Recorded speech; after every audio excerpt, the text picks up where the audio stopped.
യേശുപരാ വണങ്ങുന്നു ഞാൻ പ്രിയനേ. തേജസ്സേരും നിൻമുഖമേ ഹൃദയത്തിനാനന്ദമേ. ആരാധ്യം യേശുപരാ വണങ്ങുന്നു ഞാൻ പ്രിയനേ. തേജസ്സേരും നിൻമുഖമേ ഹൃദയത്തിനാനന്ദമേ. സ്തുതിക്കട്ടെ. Hallelujah hallelujah hallelujah. മഹത്വം മഹത്വം യേശുവേ ആരാധന യേശുവേ മഹത്വം ഹല്ലേലൂയ ഹല്ലേലൂയ ഹല്ലേലൂയ. യേശുവേ ആരാധന ആരാധന ആരാധന മഹത്വം മഹത്വം. യേശുവേ ഞങ്ങൾക്ക് ആവശ്യമായ വചനങ്ങൾ ബഹുമാനപ്പെട്ട ജോസഫ് അച്ഛനിലൂടെ അഭിഷേകത്തോടെ സംസാരിക്കപ്പെടുവാൻ ഇടവരുത്തണമെന്ന് ഞങ്ങൾ പ്രാർത്ഥിക്കുന്നു. ഹല്ലേലൂയ ഹല്ലേലൂയ. യേശുവേ ആരാധന ആരാധന ആരാധന ആരാധന. കരങ്ങളടിച്ചുകൊണ്ട് പാടാം. നിൻ കൈകൾ എൻ കണ്ണുനീർ തുടയ്ക്കുന്നതറിയുന്നു ഞാൻ. നിൻ കൈകൾ എൻ കണ്ണുനീർ തുടയ്ക്കുന്നതറിയുന്നു ഞാൻ. ആരാധ്യം യേശുപരാ വണങ്ങുന്നു ഞാൻ പ്രിയനേ. തേജസ്സേരും നിൻമുഖമേ ഹൃദയത്തിനാനന്ദമേ. നമുക്ക് സ്തുതിച്ച് പ്രാർത്ഥിക്കാം. ഹല്ലേലൂയ. കൈകൾ ഉയർത്തി സന്തോഷത്തോടെ പ്രാർത്ഥനയോടെ അഭിഷേകത്തോടെ നമുക്ക് ദിവികാരുണ്യനാഥന്റെ സന്നിധാനത്തിൽ പരിശുദ്ധ അമ്മ ജീവനോടെ പ്രത്യക്ഷപ്പെട്ട ഈ അൾത്താരയുടെ സമീപം പൂർണ്ണ ഹൃദയത്തോടും പൂർണ്ണ മനസ്സോടും സർവശക്തിയോടും കൂടെ സ്തുതിച്ച് സന്തോഷത്തോടെ അമ്മ മാതാവിന്റെ വലിയ പ്രത്യക്ഷീകരണത്തിന്റെ അനുഭവം ഞങ്ങളുടെ ജീവിതത്തിലേക്ക് കൊണ്ടുവരുവാൻ ഈ ആരാധനയെ ഈശോയെ അങ്ങ് ഉപകരണമാക്കണമേ. ഹല്ലേലൂയ ഹല്ലേലൂയ. യേശുവേ ആരാധന ആരാധന. സന്നിധിയിൽ വസിച്ചോട്ടെ പാദങ്ങൾ ചുംബിച്ചോട്ടെ. സന്നിധിയിൽ വസിച്ചോട്ടെ പാദങ്ങൾ ചുംബിച്ചോട്ടെ. ആരാധ്യം യേശുപരാ വണങ്ങുന്നു ഞാൻ പ്രിയനേ. തേജസ്സേരും നിൻമുഖമേ ഹൃദയത്തിനാനന്ദമേ. ആരാധ്യം യേശുപരാ വണങ്ങുന്നു ഞാൻ പ്രിയനേ. തേജസ്സേരും നിൻമുഖമേ ഹൃദയത്തിനാനന്ദമേ. Hallelujah hallelujah hallelujah hallelujah hallelujah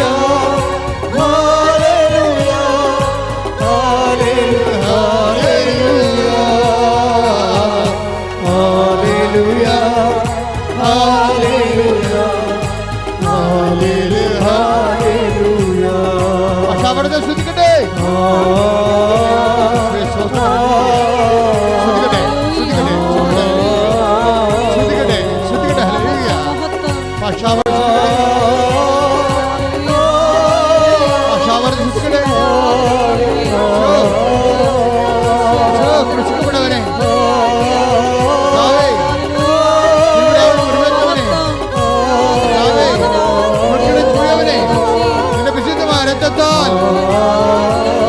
തളിക്കണമെന്ന് പ്രാർത്ഥിക്കുന്നു. കർത്താവേ, വ്യത്യസ്തമായ രോഗങ്ങള്, പീഡകള്, ഭാരങ്ങള് അടുത്ത പോലെ ദൈവത്തിന്റെ ശത്രുക്കളെ ഓരോ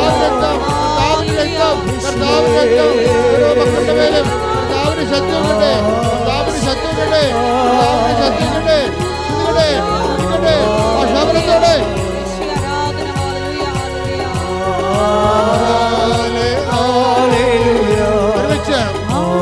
എല്ലാവരും കൈവീശിക്കൊണ്ട് കരങ്ങൾ വീശിക്കൊണ്ട് hallelujah hallelujah hallelujah hallelujah hallelujah hallelujah hallelujah hallelujah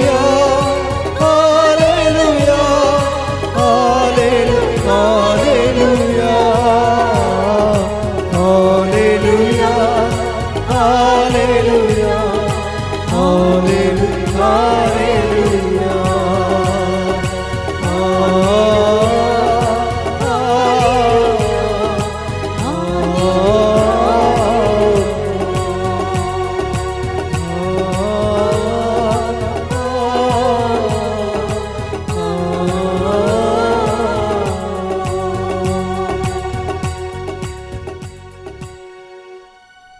പരിശുദ്ധ പരമദിവ്യകാരുണ്യത്തിന് നേരവും ആരാധനയും സ്തുതിയും പുകഴ്ചയും ഉണ്ടായിരിക്കട്ടെ. നമ്മൾ തുടങ്ങിയത് ഇങ്ങനെയാണ്, അതായത് തേജസ് എഴും നിൻ മുഖം എൻ ഹൃദയത്തിൻ ആനന്ദമേ. സാഹിത്യത്തിൽ കവിത എഴുതുന്ന പോലെ അല്ല ഇത്, അതിന് പ്രതിഭ ഉണ്ടായാൽ മതി. ഭക്തി ഉണർവ് ഗാനങ്ങൾക്ക് പ്രതിഭ ഉണ്ടായിട്ട് കാര്യമില്ല, മറിച്ച് അതിന് അഭിഷേകമാണ് വേണ്ടത്.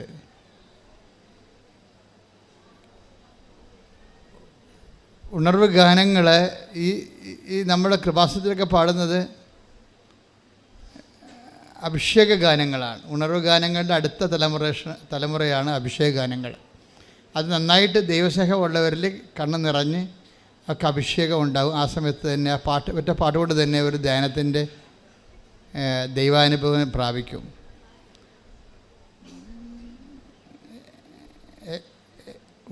അഭിഷേക ഗാനങ്ങളുടെ ഗുണമെന്ന് പറയണത് അത് എഴുതുന്ന ആൾക്ക് അഭിഷേകം ഉണ്ടാകും. അതിൻ്റെ ഒരു മദർ ഹാൻഡ് സെറ്റുള്ളവർക്ക്, മദർ ബോർഡുള്ളവർ, ആ അഭിഷേക തലമുള്ളവരെ സംബന്ധിച്ചിടത്തോളം പെട്ടെന്ന് അത് സ്പർശിക്കുകയും ചെയ്യും. ആന്തരികമായ ദൈവാനുഭവം, ഇമ്മീഡിയറ്റ് ദൈവാനുഭവം ഉണ്ടാക്കും. അതാണ് അഭിഷേക ഗാനങ്ങളുടെ പ്രത്യേകത. ഉണർവ് ഗാനങ്ങൾ സഭയിൽ വന്നതിന് ശേഷമാണ് ഈ അഭിഷേക ഗാനങ്ങൾ വരുന്നത്. നമ്മൾ പുറത്ത് കേൾക്കുന്നതൊക്കെ ഭക്തി ഗാനങ്ങളാണ്. ഭക്തി ഗാനങ്ങൾക്ക് ഭക്തി ഉണ്ടാകുമെന്നേ ഉള്ളൂ. ആ ഭക്തി എന്നുള്ള വിഷയം മാത്രമേ ഉള്ളൂ. അതൊരു ഔട്ട് ഓഫ് ദി പേഴ്സൺ വികാരമാണ്. നമ്മുടെ ദൈവത്തിന് പുറത്ത് ഒരു മനുഷ്യനെ ഉണ്ടാകുന്ന ഒരു വികാരമാണ് ഭക്തി. ദൈവത്തെക്കുറിച്ചുള്ള സ്നേഹത്തിൽ നിന്നും ഭക്തി, ആരാധന, ഭയമൊക്കെ ഉണ്ടാകും. അതുകൊണ്ട് ഭക്തി ആ വ്യക്തിക്ക് ഭക്തി ഉണ്ടാകും.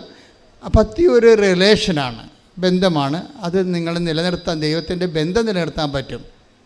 അഭിഷേക ഗാനം ഇത് പ്രസൻസാണ്, അത് വ്യത്യാസമുണ്ട്. അഭിഷേക ഗാനം എന്ന് പറയുമ്പോൾ നിങ്ങളിൽ ആ പ്രസൻസ് ഉണ്ടെങ്കിൽ ആ സെക്കൻഡുകൾക്കുള്ളിൽ ഈ എലിസബത്തിൻ്റെ മറിയത്തിൻ്റെ അഭിവാദനത്തിൻ്റെ അതേ വൈബ് എലിസബത്തിലുണ്ടായിരുന്ന കൊണ്ടാണ് ഇവർ രണ്ടൊക്കെ ഒരേ സമയം തന്നെ അഭിഷേകം അനുഭവിക്കാൻ പറ്റിയത്, അല്ലേ? അതുകൊണ്ട് ഈശോയും പറയും, നിങ്ങൾക്കതിൻ്റെ ഇതുണ്ടോ എന്ന് ചോദിക്കുമോ. അതായത് ദൈവത്തിൻ്റെ എല്ലാ അനുഭവങ്ങളും ഇമ്പാർട്ട് ചെയ്ത് കഴിഞ്ഞാൽ നമുക്ക് റിസീവ് ചെയ്യണം. റിസീവ് ചെയ്യാനുള്ള ഇൻഫ്രാസ്ട്രക്ചർ ഇതിൻ്റെ ഒരു ആവശ്യമായിട്ട് വരും. അതുകൊണ്ടാണ് ഈശോ പറയണത്, എന്താണ്, നിങ്ങൾ ഒരു സമാധാനം ആശംസിച്ചാൽ സമാധാനത്തിൻ്റെ ആ ഭവനം അർഹതയുള്ളതാണെങ്കിൽ നിങ്ങളുടെ സമാധാനം അവിടെ കുടികൊള്ളും, ഇല്ലെങ്കിൽ റിട്ടേൺ അടിക്കുമെന്ന്. അത് നമുക്ക് ഈ ആൾക്കാരെ നിൽക്കുമ്പോൾ റിട്ടേൺ അടിക്കണം അറിയാൻ പറ്റും. ഞാൻ അത് ടേക്ക് ദ ബെഡ് കുറച്ചുകൂടി ഹല്ലേലൂയ ഹല്ലേലൂയ ഹല്ലേലൂയ ഹല്ലേലൂയ യേശുവേ നന്ദി ഹല്ലേലൂയ ഹല്ലേലൂയ ഹല്ലേലൂയ യേശുവേ ആരാധന ആരാധന ആരാധന ആരാധന ഹല്ലേലൂയ ഹല്ലേലൂയ ഹല്ലേലൂയ ഹല്ലേലൂയ യേശുവേ സ്തുതി ഹല്ലേലൂയ ഹല്ലേലൂയ ഹല്ലേലൂയ യേശുവേ മഹത്വം ഹല്ലേലൂയ. ലൂക്ക 10:5-6 നിങ്ങൾ ഏത് വീട്ടിൽ പ്രവേശിച്ചാലും ഈ വീടിന് സമാധാനം എന്ന് ആദ്യമേ ആശംസിക്കണം. സമാധാനത്തിന്റെ പുത്രൻ അവിടെ ഉണ്ടെങ്കിൽ നിങ്ങളുടെ സമാധാനം അവനിൽ കുടികൊള്ളും. ഇല്ലെങ്കിൽ അത് നിങ്ങളിലേക്ക് തിരിച്ചു പോരും. അതാണ് ഇതിൻ്റെ ദുരന്തം എന്ന് പറയുന്നത്. ദൈവാനുഭവത്തിന് ഒരു ഹാൻഡ്സെറ്റും മദർ ബോർഡും ഉണ്ട്. നമുക്ക് ഫോൺ എടുക്കുമ്പോൾ, പണ്ടൊക്കെ ഫോണില്ലേ, അതിന് ഒരു മദർ ബോർഡ് ഉണ്ടാവും, ഒരു ഹാൻഡ്സെറ്റും ഉണ്ടാവും, ഇല്ലേ? ഈ മദർ ബോർഡും ഹാൻഡ്സെറ്റും തമ്മിലൊരു വയർ കൊണ്ടാണ് ബന്ധിച്ചിരിക്കുന്നത്. ഇപ്പോഴത് വയർലെസ് ആയിട്ടുണ്ട്. ഇതുപോലെ നമ്മളിൽ ഇത് അക്സെപ്റ്റ് ചെയ്യാനും റിസീവ് ചെയ്യാനും ഉള്ള സ്ട്രക്ചർ ഉണ്ടാകണം. നമ്മൾ ഈ ഉടമ്പടിയിൽ ശ്രമിക്കുന്നത് ദൈവാനുഭവത്തെ റിസീവ് ചെയ്യാനുള്ള സ്ട്രക്ചർ ഉണ്ടാക്കിയെടുക്കുകയാണ്. അത് നിങ്ങൾ ബുദ്ധിപൂർവ്വം ചെയ്യേണ്ട കാര്യമാണത്.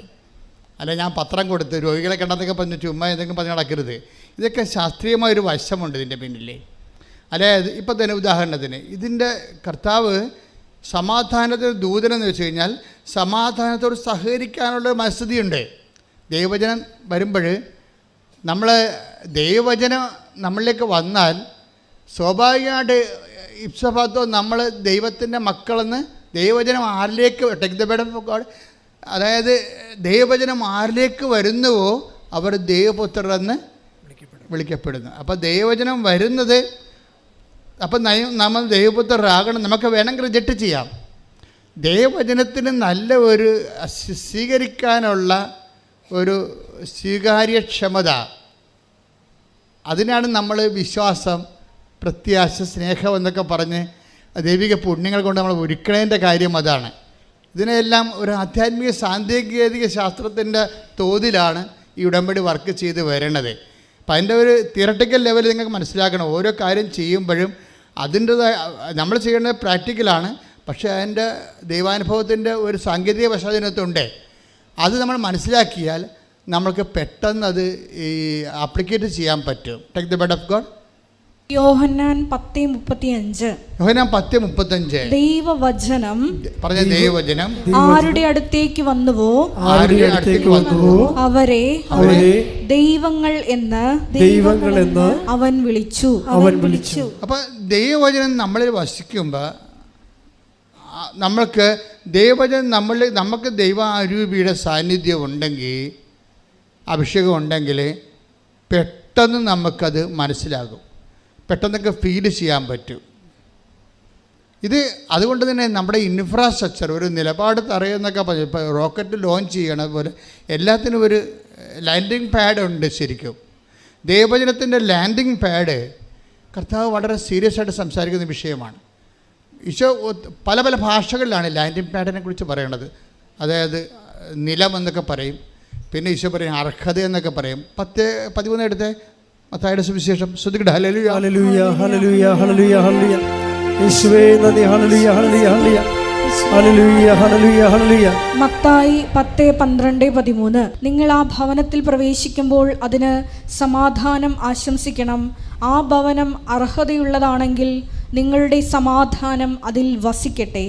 അർഹതയില്ലാത്തതെങ്കിൽ നിങ്ങളുടെ സമാധാനം നിങ്ങളിലേക്ക് തന്നെ മടങ്ങട്ടെ. ഈ ബ്ലെസ്സിങ്ങിൻ്റെ റിട്ടേൺ അടിക്കുന്ന പരിപാടി വളരെ സീരിയസ് ആയിട്ട് കണക്കാക്കേണ്ടതാണ്. ബ്ലെസ്സിങ് ദൈവത്തിൻ്റെ കിട്ടാത്തതല്ല പ്രശ്നം, ഇത് നമുക്ക് സ്വീകരിക്കാനുള്ള ഇൻഫ്രാസ്ട്രക്ചർ ഇല്ലാത്തതാണ്. അതാണ് പ്രശ്നം. ഇപ്പോൾ എന്തുകൊണ്ടാണ് വിഴിഞ്ഞം തുറമുഖത്തെക്കുറിച്ച് നമ്മൾ ആലോചിക്കുന്നത്? കൊച്ചി തുറമുഖത്തേക്കാൾ എപ്പോഴും എല്ലാ ദിവസവും ട്രഡ്ജ് ചെയ്ത് അതിൻ്റെ ആഴം കൂട്ടിയിട്ടാണ് കപ്പലിനെടുക്കുന്നത്. എന്നാലും ഒരു സൈസ് കഴിഞ്ഞാൽ പിന്നെ ഉൾക്കൊള്ളാൻ പാടായിരിക്കും. അതുകൊണ്ട് ആഴക്കടലിൽ തന്നെ തുറമുഖം ഉണ്ടാക്കി വെച്ചിരിക്കുക. അതുകൊണ്ട് നമ്മുടെ ഇൻഫ്രാസ്ട്രക്ചർ പോലെ ഇരിക്കും നമ്മളുടെ കൃപയുടെ തോത് വർദ്ധിപ്പിക്കുക.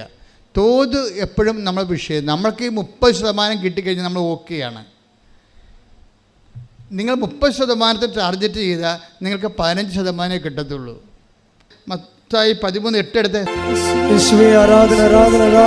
മത്തായി 13:8 മറ്റു ചിലത് നല്ല നിലത്ത് വീണു, അത് 100 മേനിയും 60 മേനിയും 30 മേനിയും വിളവ് നൽകി.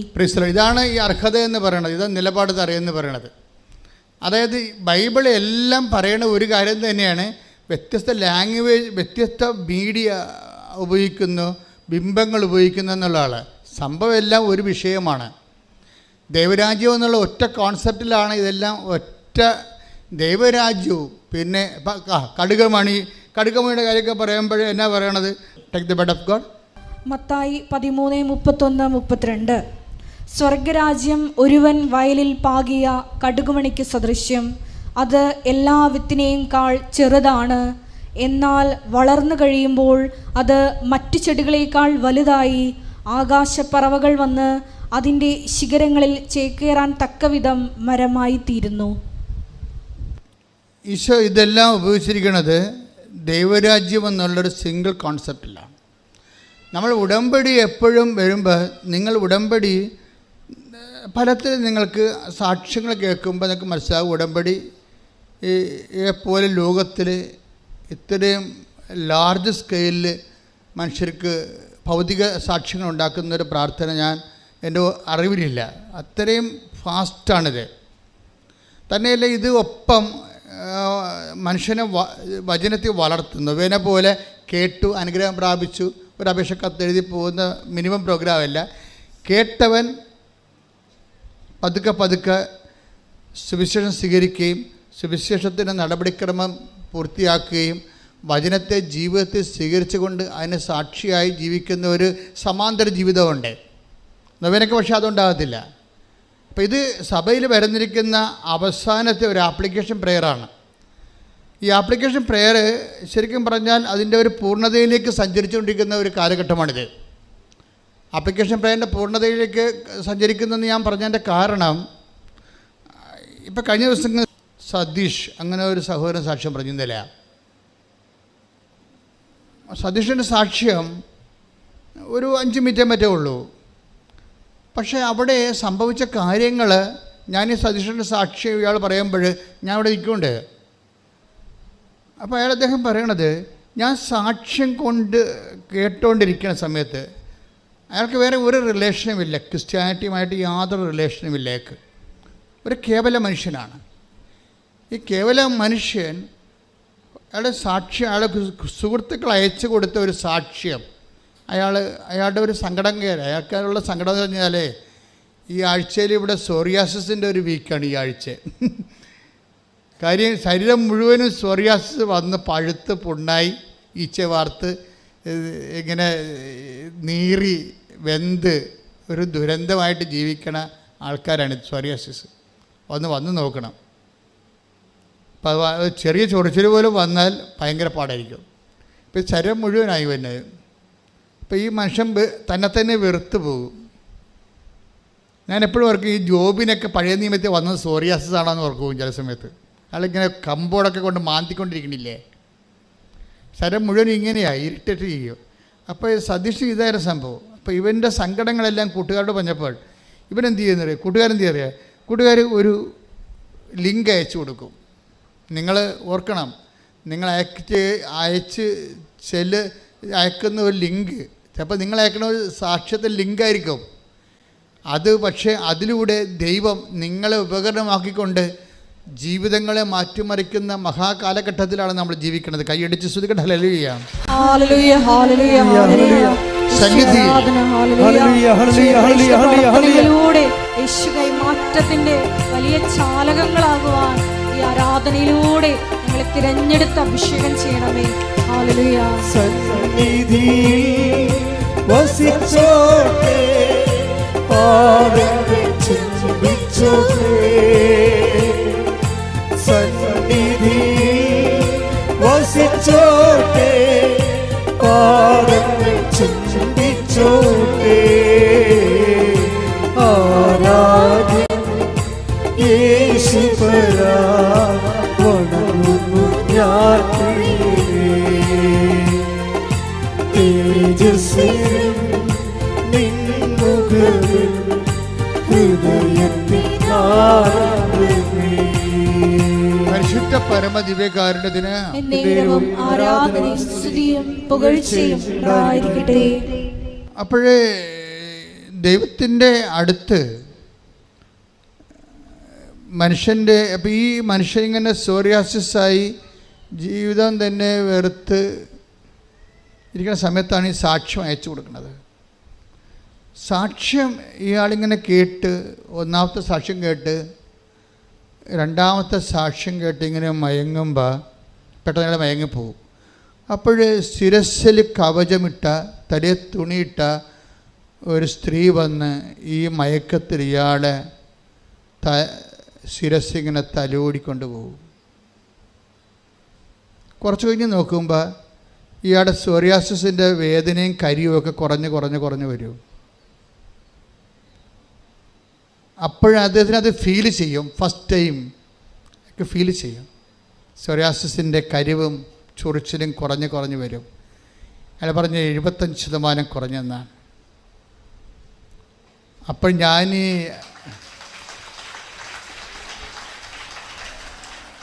അപ്പോൾ എനിക്ക് തോന്നി ഞാൻ ഈ സാക്ഷ്യം കേട്ട സ്ഥലത്തേക്ക് ഒന്ന് ചെല്ലാമെന്ന് വിചാരിച്ചു. അപ്പം ഞാൻ പാലക്കാട് നിന്ന് ഇവിടെ വന്നു.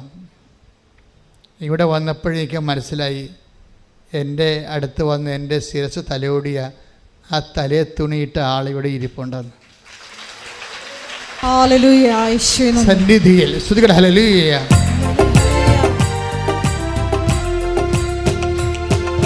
സന്നിധി വസിച്ചോട്ടെ, പാദങ്ങൾ ചുംബിച്ചോട്ടെ. സന്നിധി വസിച്ചോട്ടെ, പാദങ്ങൾ ചുംബിച്ചോട്ടെ.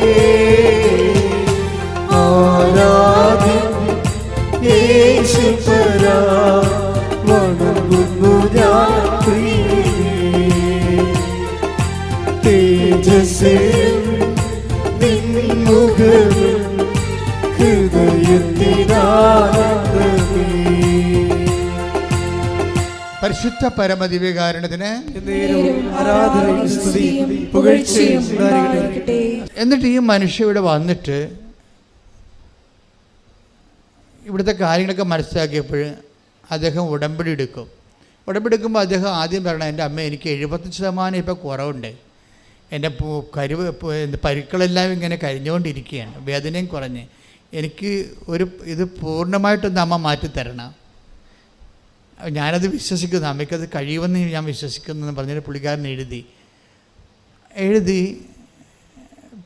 ഉടമ്പടി ചെയ്ത് അയാൾ വീട്ടിൽ ചെന്ന് അപ്പോൾ പിന്നീട് 5-6 ദിവസത്തിനുള്ളിൽ പൂർണ്ണമായിട്ട് അയാൾ അത് സുഖപ്പെട്ട്. പക്ഷേ എനിക്കത് ഇഷ്ടപ്പെട്ടത്, ഇയാൾ ഉടമ്പടി എടുത്തതിന് ശേഷം ഇയാൾക്ക് സംഭവിക്കുന്നു, ഇയാൾ പറയണത് എനിക്ക് ദർശനങ്ങൾ കൂടിക്കൊന്ന് സ്വപ്നങ്ങളൊക്കെ കാണാൻ തുടങ്ങിയെന്നാണ്. കാര്യം അതായത് ഞാൻ ഇന്നുവരെ മനസ്സിലാക്കി, എൻ്റെ ഇൻക്ലൂഡിങ് മൈസെൽഫ്, ഇത് ഉടമ്പടി ഒരു സ്വപ്നത്തിൻ്റെ പ്രാർത്ഥനയാണ്. നിങ്ങൾ സ്വപ്നമെന്ന് പറയുമ്പോൾ ദൈവം അനാദികാലം പോലെ കമ്മ്യൂണിക്കേറ്റ് ചെയ്യാൻ ഉപയോഗിച്ചിട്ടുള്ള ഒരു മീഡിയയാണ് ഈ സ്വപ്നം എന്ന് പറയുന്നത്. സ്വപ്നം ജഡികമാകണത് നിങ്ങൾ ജഡികമായത് കൊണ്ടാണ്. സ്വപ്നം ജഡികമാണ്, എല്ലാവർക്കും 90% സ്വപ്നം ജഡികമാണ്. അത് നിങ്ങളുടെ സാക്ഷാത്കരിക്കപ്പെടാത്ത ആസക്തികളെ നിങ്ങൾ സമ്മർദ്ദത്തിൽ വെച്ചിട്ട് ആണ് അങ്ങനെയുള്ള ജഡിക സ്വപ്നങ്ങൾ കാണുന്നത്. പക്ഷേ ഈ ഇന്ദ്രിയങ്ങൾ സപ്ലിമെൻ്റായി കഴിഞ്ഞാൽ നിങ്ങൾ ദൈവിക സ്വപ്നങ്ങൾ കാണും. You will be in the divine milieu, ദൈവിക മേഖലയിലേക്ക് നിങ്ങൾ വരൂ. പ്രാർത്ഥിക്കുക. കർത്താവേ, എൻ്റെ ഇന്ദ്രിയങ്ങളെ നിന്റെ വിശുദ്ധ രക്തത്താൽ നീ കഴുകണമേ. നിന്റെ അടയാളങ്ങള്, കാൽപ്പാടുകള്, കയ്യൊപ്പുകള് എനിക്ക് സ്പർശന വിധേയമാകാൻ എന്റെ ഇന്ദ്രിയങ്ങളെ വിശുദ്ധ രക്തത്താൽ കഴുകണമേ. ആത്മാവേ, പരിശുദ്ധാത്മാവേ, എന്നിൽ അഭിഷേകം നിറക്കണമേ. ആരാധന. ഹല്ലേലൂയ, ഹല്ലേലൂയ. മഹത്വം ദേവതാവേ, നന്ദി ദേവതാവേ, ആരാധന. പരിശുദ്ധാത്മാവേ,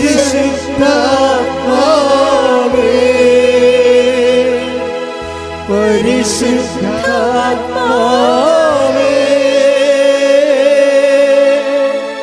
പരിശുദ്ധാത്മാവേ,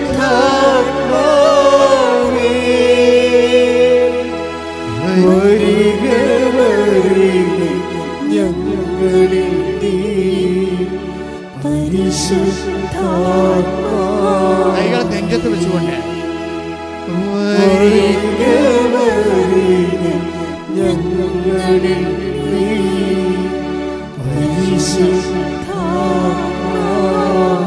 ഒരിക്കൽ കൂടി കൈകൾ നെഞ്ചത്ത് വെച്ചുകൊണ്ട്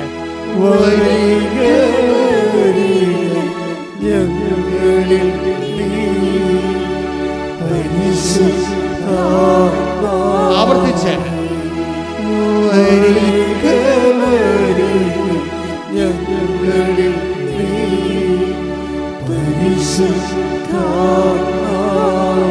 പരിശുദ്ധാത്മാവേ പരിശുദ്ധാത്മാവേ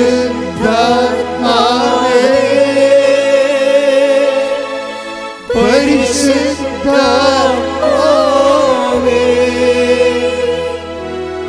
പരിശുദ്ധാത്മാവേ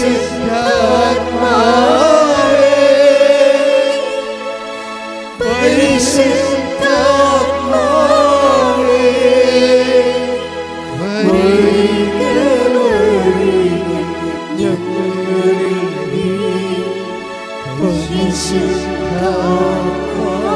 സ്നേഹത്തോടെ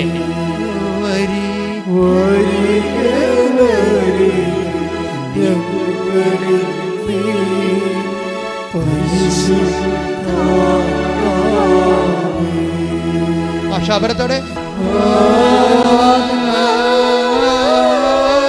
ഭാഷാപരത്തോടെ ദൈവം ഇറങ്ങട്ടെ, സ്പർശിക്കട്ടെ, സ്പർശിക്കട്ടെ. മാരക രോഗങ്ങള്, പീഡാവേദികള്, ജീവിത ദുരിതങ്ങള് യേശുവിന്റെ നാമത്തില് മാറിപ്പോകട്ടെ. ശ്രുതിക്കട്ടെ. ഹല്ലേലൂയ, ഹല്ലേലൂയ, ഹല്ലേലൂയ, ഹല്ലേലൂയ. ഈശ്വരാധന, മഹത്വം, മഹത്വം. ഹല്ലേലൂയ, ഹല്ലേലൂയ, ഹല്ലേലൂയ. ഈശ്വരാധന, ഹല്ലേലൂയ, ഹല്ലേലൂയ, ഹല്ലേലൂയ. മഹത്വം, മഹത്വം. ആരാധന, ആരാധന. ഹല്ലേലൂയ, ഹല്ലേലൂയ. ഈശ്വരാധന, ഹല്ലേലൂയ. Hallelujah, hallelujah. മഹത്വം, മഹത്വം. ആരാധന, ആരാധന. ഹല്ലേലൂയ.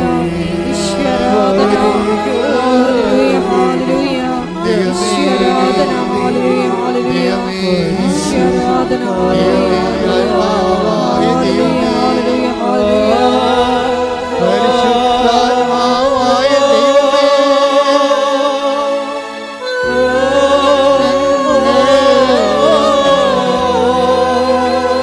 എന്നും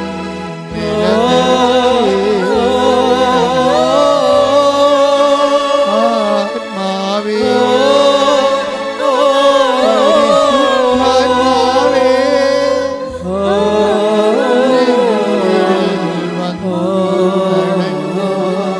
നീ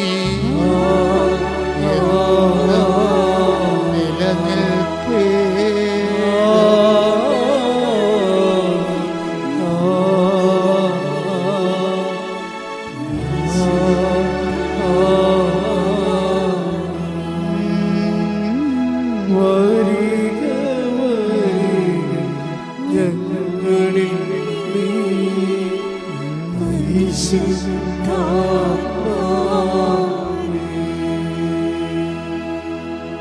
എൻ്റെ പൊന്നുമക്കളെ, പരിശുദ്ധാത്മാവ് ഈസ് എ പേഴ്സൺ. പരിശുദ്ധാത്മാവ് നമ്മൾ ആക്ടിവേഷൻ ഓഫ് കവനൻ്റ് എപ്പോഴും പരിശുദ്ധാത്മാവിൻ്റെ ഇന്ധനത്തിലാണ് സംഭവിക്കുന്നത്. ഇന്ധനം കത്തുമ്പോഴാണ്. ഇപ്പോൾ നമ്മൾ ബൈക്കൊക്കെ സ്റ്റാർട്ട് ചെയ്യുമ്പോൾ ഒന്ന് ഫയർ ആകത്തില്ലേ?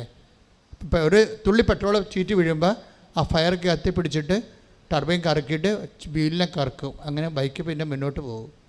അതുപോലെ ഉടമ്പടി ഫയർ ആകണത് എപ്പോഴും നമ്മൾ പരിശുദ്ധാത്മാവിനെ ഒന്ന് കോൺസെൻട്രേറ്റ് ചെയ്യണം, നല്ലതാണ്. കാര്യം പരിശുദ്ധാത്മാവിനെ ലഭിക്കാൻ വേണ്ടി നിലവിലുള്ള സംവിധാനങ്ങൾ കുദാശകളാണ്. പിന്നെയുള്ള സംവിധാനങ്ങൾ വ്യത്യസ്തങ്ങളായ ധ്യാന രീതികളാണ്. എന്തൊക്കെയാണത്? പ്രാരംഭധ്യാനം, വളർച്ചാധ്യാനം, ആന്തരികസൗഖ്യ ധ്യാനം, പ്രാർത്ഥനാനുഭവ ധ്യാനം, വരദാനങ്ങളുടെ ധ്യാനം.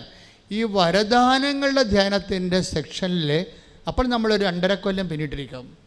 ധ്യാന പരിചരണത്തിൽ ആണ് നമുക്ക് ദർശനങ്ങൾ ലഭിക്കണത്, സ്വപ്നങ്ങൾ ഉണ്ടാകണത്. അപ്പം അത്രയും വ്യത്യാസം വരുന്നുണ്ട്. പക്ഷേ ഈ സതീശ് പറയണത് എന്താണെന്നറിയാമോ? ഞാൻ ഉടമ്പടി എടുത്തപ്പോൾ തന്നെ എനിക്ക് സ്വപ്നങ്ങളും ദർശനങ്ങളും വന്ന് കൈയടിച്ച് ശ്രുതികളല്ലേ. ഹല്ലേലൂയ ഹല്ലേലൂയ ഹല്ലേലൂയ ആരാധന ഹല്ലേലൂയ പരിശുദ്ധാത്മാവേ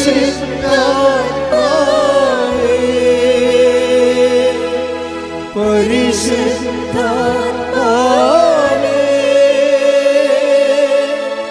പരിശുദ്ധാത്മാവേ വരിക വരിക ഞങ്ങളിൽ നീ പരിശുദ്ധാത്മാവേ.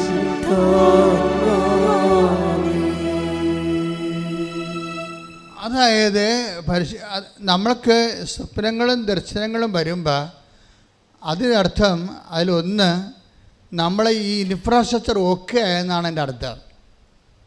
നിലപാട് തറയെന്ന് ഞാൻ പറഞ്ഞില്ലേ, നിലം നല്ല നിലമായിരിക്കുന്നു, ദൈവത്തിന് കമ്മ്യൂണിക്കബിളായി നീ കവനൻറ്റിൻ്റെ കമ്മ്യൂണിക്കബിളാകുന്ന ഒരു തലമാണത്. എന്നുവെച്ചാൽ നിങ്ങളിൽ അതിൻ്റെ മദർ ബോർഡുണ്ട്, അതിൻ്റെ ഒരു പാർട്ട് നിങ്ങളിലുണ്ട്, ദൈവത്തിന് കമ്മ്യൂണിക്കേഷനായി നിങ്ങളുമായിട്ട്. അപ്പോൾ ദർശനങ്ങളെയും സ്വപ്നങ്ങളെയും വളരെ സീരിയസ് ആയിട്ട് എടുക്കണം. ദാറ്റ് മീൻസ് അത് ദർശനങ്ങളും സ്വപ്നങ്ങളും കവനൻ്റിൽ പ്രസൻസിൻ്റെ ഭാഗമാണ്. കാര്യം പ്രസൻസ് ആണല്ലോ കവനൻറ്റിൻ്റെ എല്ലാ പ്രാർത്ഥനകളും കവനൻറ്റിനെ വ്യത്യസ്തമാക്കുന്നത് പ്രസൻസാണ്. എന്താണ് കവനൻറ്റിൻ്റെ അകത്ത് ഇപ്പോൾ പുറപ്പാട് 33:14 അതുപോലെ തന്നെ ജോഷുവ 1:9 എന്താ പറയണത്? പുറപ്പാട് 33:14 പറയണത് I will come with you, ഞാൻ നിൻ്റെ കൂടെ വരും.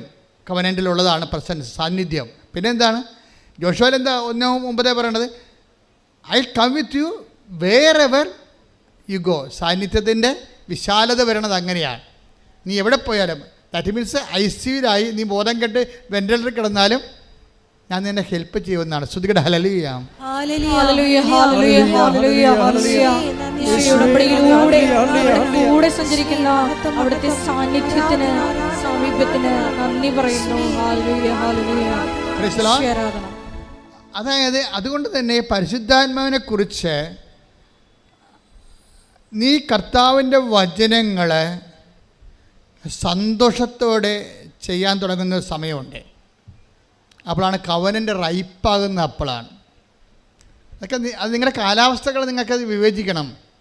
അതായത് കവനൻ്റെ പാകമായി ഇപ്പോൾ ഒരു പഴം നമ്മൾ ഇപ്പം മാങ്ങ, ഉണ്ണി മാങ്ങ എന്നൊക്കെ പറയും, പിഞ്ചെന്നൊക്കെ നമ്മൾ പറയും അല്ലേ. പിഞ്ച്, പിന്നെ ഉണ്ണി മാങ്ങ, പിന്നെയാണത് പഴം മാങ്ങയായിട്ടൊക്കെ വരണത് പഴുത്ത് വരുമ്പോൾ അല്ലേ. പിന്നെ ഒരു പ്രോസസ്സിങ് ഉണ്ട്. കവനൻ്റെ അതായത് ഒരു റൈപ്പാകുന്ന ഒരു സംഭവമുണ്ട്. ആ സമയത്താണ് എന്താണ് നമ്മൾക്ക് സന്തോഷമുണ്ടാകും. ഇപ്പം നിങ്ങൾ പത്രം കൊടുക്കുന്നുണ്ട് ഇല്ലേ, അപ്പോൾ നിങ്ങളുടനെ അളിഞ്ഞ മോന്തമായിട്ടാണ് പലരും പോണത്. പത്രവും കഷത്തിൽ വെച്ച് അളിഞ്ഞ മോന്തമായിട്ട് എങ്ങനെയെങ്കിലും ആരുടെങ്കിലും പെട്ടെന്ന് കെട്ടി വെക്കണം. അതാ സംഭവം. എന്നിട്ട് ഈ കള്ളന്മാർ കക്കാമ്പോൾ ഒരു അങ്ങോട്ടും ഇങ്ങോട്ടും നോക്കി വല്ലതും കണ്ടാന്നൊക്കെ കള്ളന്മാർ പത്രം കൊണ്ട് പോകണ്ടേ. ഒത്തിരി പേര് കാണുമ്പോൾ അറിയാൻ പറ്റും. അവർക്ക് പേടിയാണ് ആൾക്കാരെ. ഈ പത്രം ആരെ കെട്ടി ഏൽപ്പിക്കുക, അവർ വാങ്ങിക്കുക, അവർ നമ്മളെ വഴക്കിടുക. ഇതിൻ്റെ അകത്ത് ഏറ്റവും വലിയ ടാർഗറ്റ് തന്നിരിക്കുന്നത് പ്രോജക്റ്റ് പത്രമാണ് ശരിക്കും പറഞ്ഞാൽ. അതിൻ്റെ അകത്ത് രണ്ട് കാര്യങ്ങളാണ്. ഒന്ന് നിങ്ങളുടെ സ്റ്റാറ്റസ് ഡീപ്രൊമോട്ട് ചെയ്യുന്ന എൻ്റെ ഉദ്ദേശം. നിങ്ങൾക്ക് കേമന്മാരാണല്ല, 10ാം ക്ലാസ് അല്ലെങ്കിൽ ഒരു ഡിഗ്രി ഉണ്ടെങ്കിൽ അവൻ കളക്ടറാണെന്ന് പറഞ്ഞാൽ നടക്കണത്. ഇപ്പം അഹങ്കാരിക്ക് ഒരിക്കലും ദൈവത്തിന് വർക്ക് ചെയ്യാൻ പറ്റത്തില്ല. അപ്പം നിങ്ങൾ വലിയ കുടുംബക്കാരാണ്, ഞങ്ങൾ ആഭിജാത്യമുള്ളവരാണ്, ബ്ലൂ ബ്ലഡാണെന്നൊക്കെ പറഞ്ഞ് നടക്കുന്ന ആൾക്കാരില്ലേ. അപ്പോൾ ഇവർക്കൊന്നും മെയ് അനങ്ങിയിട്ട് കർത്താവിൻ്റെ ജോലി വിനയത്തോടെ എളിമയോടെ ചെയ്യാൻ പറ്റത്തില്ല. അപ്പോൾ ഇങ്ങനെയുള്ള അഭ്യാസികളെ ആദ്യം തന്നെ കൈകാര്യം ചെയ്യുന്നുണ്ട് ഉടമ്പടിയിൽ. എന്നുവെച്ചാൽ അതായത് നമ്മൾക്കുണ്ടാകുന്ന ദൈവത്തിന് പ്രവേശിക്കാൻ പറ്റാത്ത ഇടങ്ങളെ ഉടമ്പടി ആദ്യമേ തന്നെ പൊട്ടിച്ച് കളയും. എന്ത് പറയും? ആശുപത്രി പോകണം, ഗവൺമെൻറ് ആശുപത്രി തന്നെ നോക്കി പോകണം. അല്ലാതെ പ്രൈവറ്റ് ആശുപത്രി, സൂപ്പർ സ്പെഷ്യാലിറ്റി ആശുപത്രി പോയിട്ട് AC റൂമിൽ പോയിട്ട് ആൻറ്റിനെ കണ്ടുവെച്ചാൽ പോന്നിട്ട് ഞാൻ രോഗിയെ കണ്ടെന്നൊന്നും പറയരുത്. അത് നിങ്ങളുടെ പ്രൈവറ്റ് ബിസിനസ്സാണ്. പാവത്തങ്ങൾ ജീവിക്കണ ഗവൺമെൻറ് ആശുപത്രി പോകണം. അവരവിടെ ഭക്ഷണം കഴിക്കാത്തൊരു ബൈസ്റ്റാൻഡേഴ്സ് കാണും. അവർക്ക് ആശുപത്രിയിൽ നിന്ന് ഭക്ഷണം രോഗികൾക്ക് കിട്ടും, ബൈസ്റ്റാൻഡറിന് കിട്ടത്തില്ല. നിങ്ങളവർക്ക് ഭക്ഷണം കൊണ്ട് കൊടുക്കണം. അപ്പോൾ അതിന് വേണ്ടി നേരത്തെ എഴുന്നേൽക്കണം. ചിലർ അമ്മയെ കൊണ്ട് ഭക്ഷണം ഉണ്ടാക്കിച്ചിട്ട് അവിടെ കൊണ്ട് കൊടുക്കും, സ്കൂട്ടർ സൈക്കിളെ വെച്ച്. ആ അമ്മ ചമ്മന്തി അരയ്ക്കുമ്പോൾ നിങ്ങളുടെ കൂടണം. ഞാൻ യൂത്തിനോടാണ് പറയണത്, 40% യൂത്താണേ ഉടമ്പടി എടുത്തിരിക്കണത്.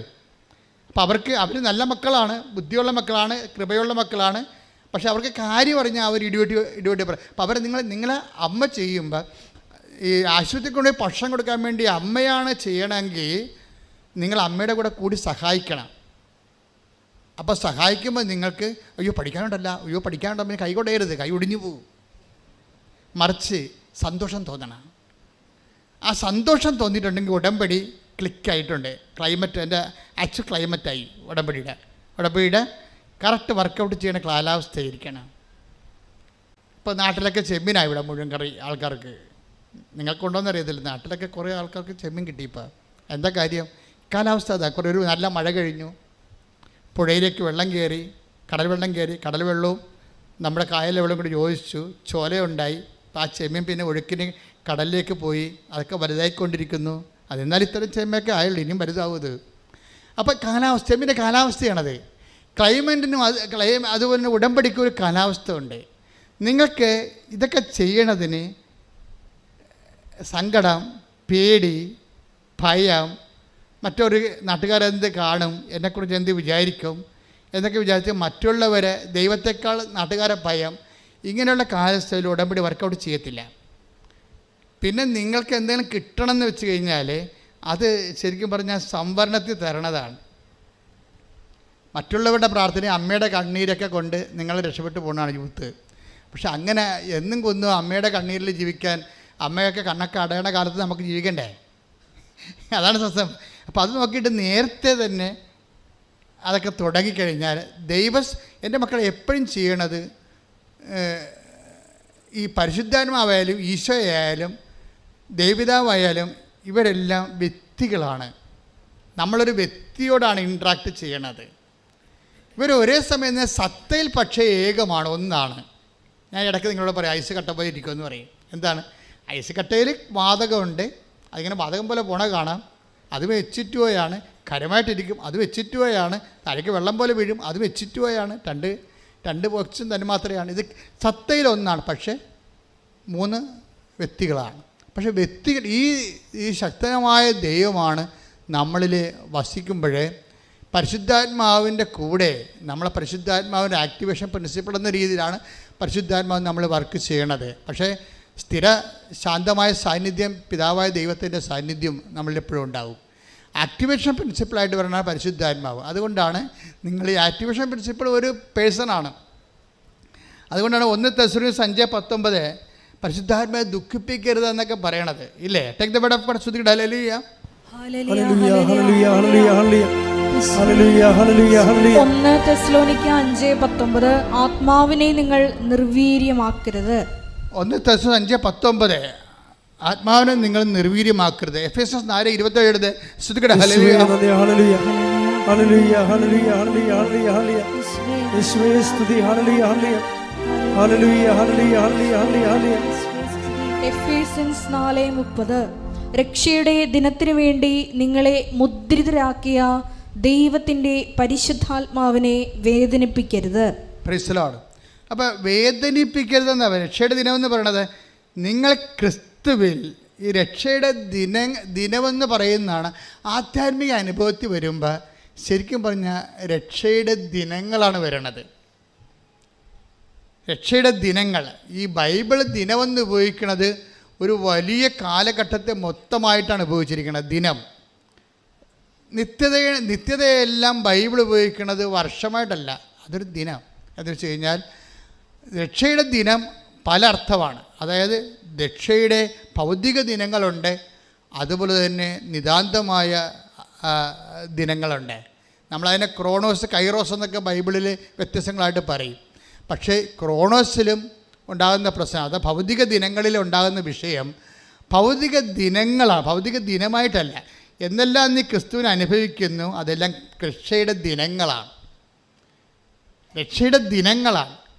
എല്ലാ ദിവസവും ക്രിസ്തുവിനെ നമ്മൾക്കറിയാമല്ലോ, എന്ത് ഉടമ്പടിയായാലും ബേസിക്കായിട്ട് നമുക്ക് കിട്ടേണ്ട അനുഭവം ക്രിസ്തു അനുഭവമാണ് ഉണ്ടാകണം. അതിന് ഓരോ ദിവസവും ക്രിസ്തു അനുഭവം ഉണ്ടായിക്കൊണ്ടിരിക്കും.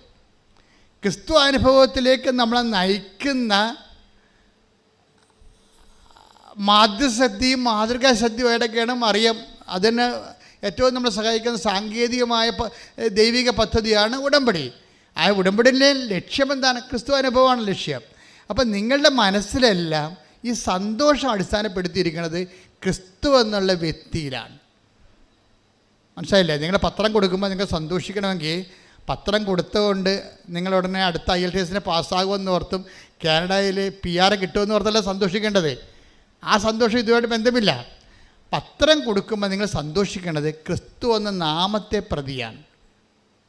അതായത് നമ്മൾ അതിരിക്കണമെങ്കിലേ 5:41 എടുത്ത് നടപടി പുസ്തകം, അപ്പോസ്തല പ്രവർത്തനങ്ങൾ 5:41. അവരാകട്ടെ യേശുവിന്റെ നാമത്തെ പ്രതി അപമാനം സഹിക്കാൻ യോഗ്യത ലഭിച്ചതിൽ സന്തോഷിച്ചുകൊണ്ട് സംഘത്തിന്റെ മുമ്പിൽ നിന്ന് പുറത്തുപോയി. അപ്പൊ ഇത് ഒരു പ്രധാന കവനന്റിന്റെ ഒരു പ്രധാനപ്പെട്ട ഒരു ഫേസാണ്. ഫേസ് വേർഡ് എന്ന് പറയുന്നതിനാ ഒരു മുഖവചനമാണ്. എന്താ കാര്യം? ഒന്നിന് വായിച്ചത് അവരെന്താ അപ്പോസ്തലന്മാരെ ഉദ്ദേശിക്കണം. അവരാകട്ടെ യേശുവിന്റെ നാമത്തെ പ്രതി അപമാനം സഹിക്കാൻ യോഗ്യത ലഭിച്ചതിൽ സന്തോഷിച്ചുകൊണ്ട് സംഘത്തിന്റെ മുമ്പിൽ നിന്ന് പുറത്തുപോയി. അപ്പൊ ഈ നമ്മൾക്ക് പ്രേക്ഷിത പ്രവർത്തനങ്ങൾ ചെയ്യുമ്പോൾ സ്വാഭാവികമായിട്ടും അതിൽ ഉള്ളതാണ് അപമാനം എന്നുള്ളത്. അപ്പോൾ നിങ്ങൾ ഓർക്കണം, ഇത് സന്തോഷമുള്ള പരിപാടിയാണെന്ന് വിചാരിക്കരുത്. സത്യസന്ധമാണെങ്കിൽ സന്തോഷമുള്ള പരിപാടിയല്ല ഇത്. വെളിച്ചം പാത്ത് നിങ്ങൾ വേറെ ആൾക്കാരെ കൊണ്ട് തുമ്പിയെ കൊണ്ട് കല്ലെടുപ്പിക്കണവരില്ലേ? ഡാഡിയോടെ പോൺ ചേക്കറേ, ഡാഡിയോടെ പോൺ പള്ളി അപ്പനോട് ഷർട്ട് എടുത്തുമ്പോൾ ഡാഡിയോടെ പോൺ, ഞാൻ പള്ളി പോൺ എന്നാൽ ഈ പത്രം ഒന്ന് കൊടുക്കുക. അതാണ് പ്രശ്നം. അവർക്ക് എന്നാ പ്രശ്നം? അവൻ തുമ്പിയെ കൊണ്ട് കല്ലെടുപ്പിക്കുകയാണ് ശരിക്കും പറഞ്ഞാൽ.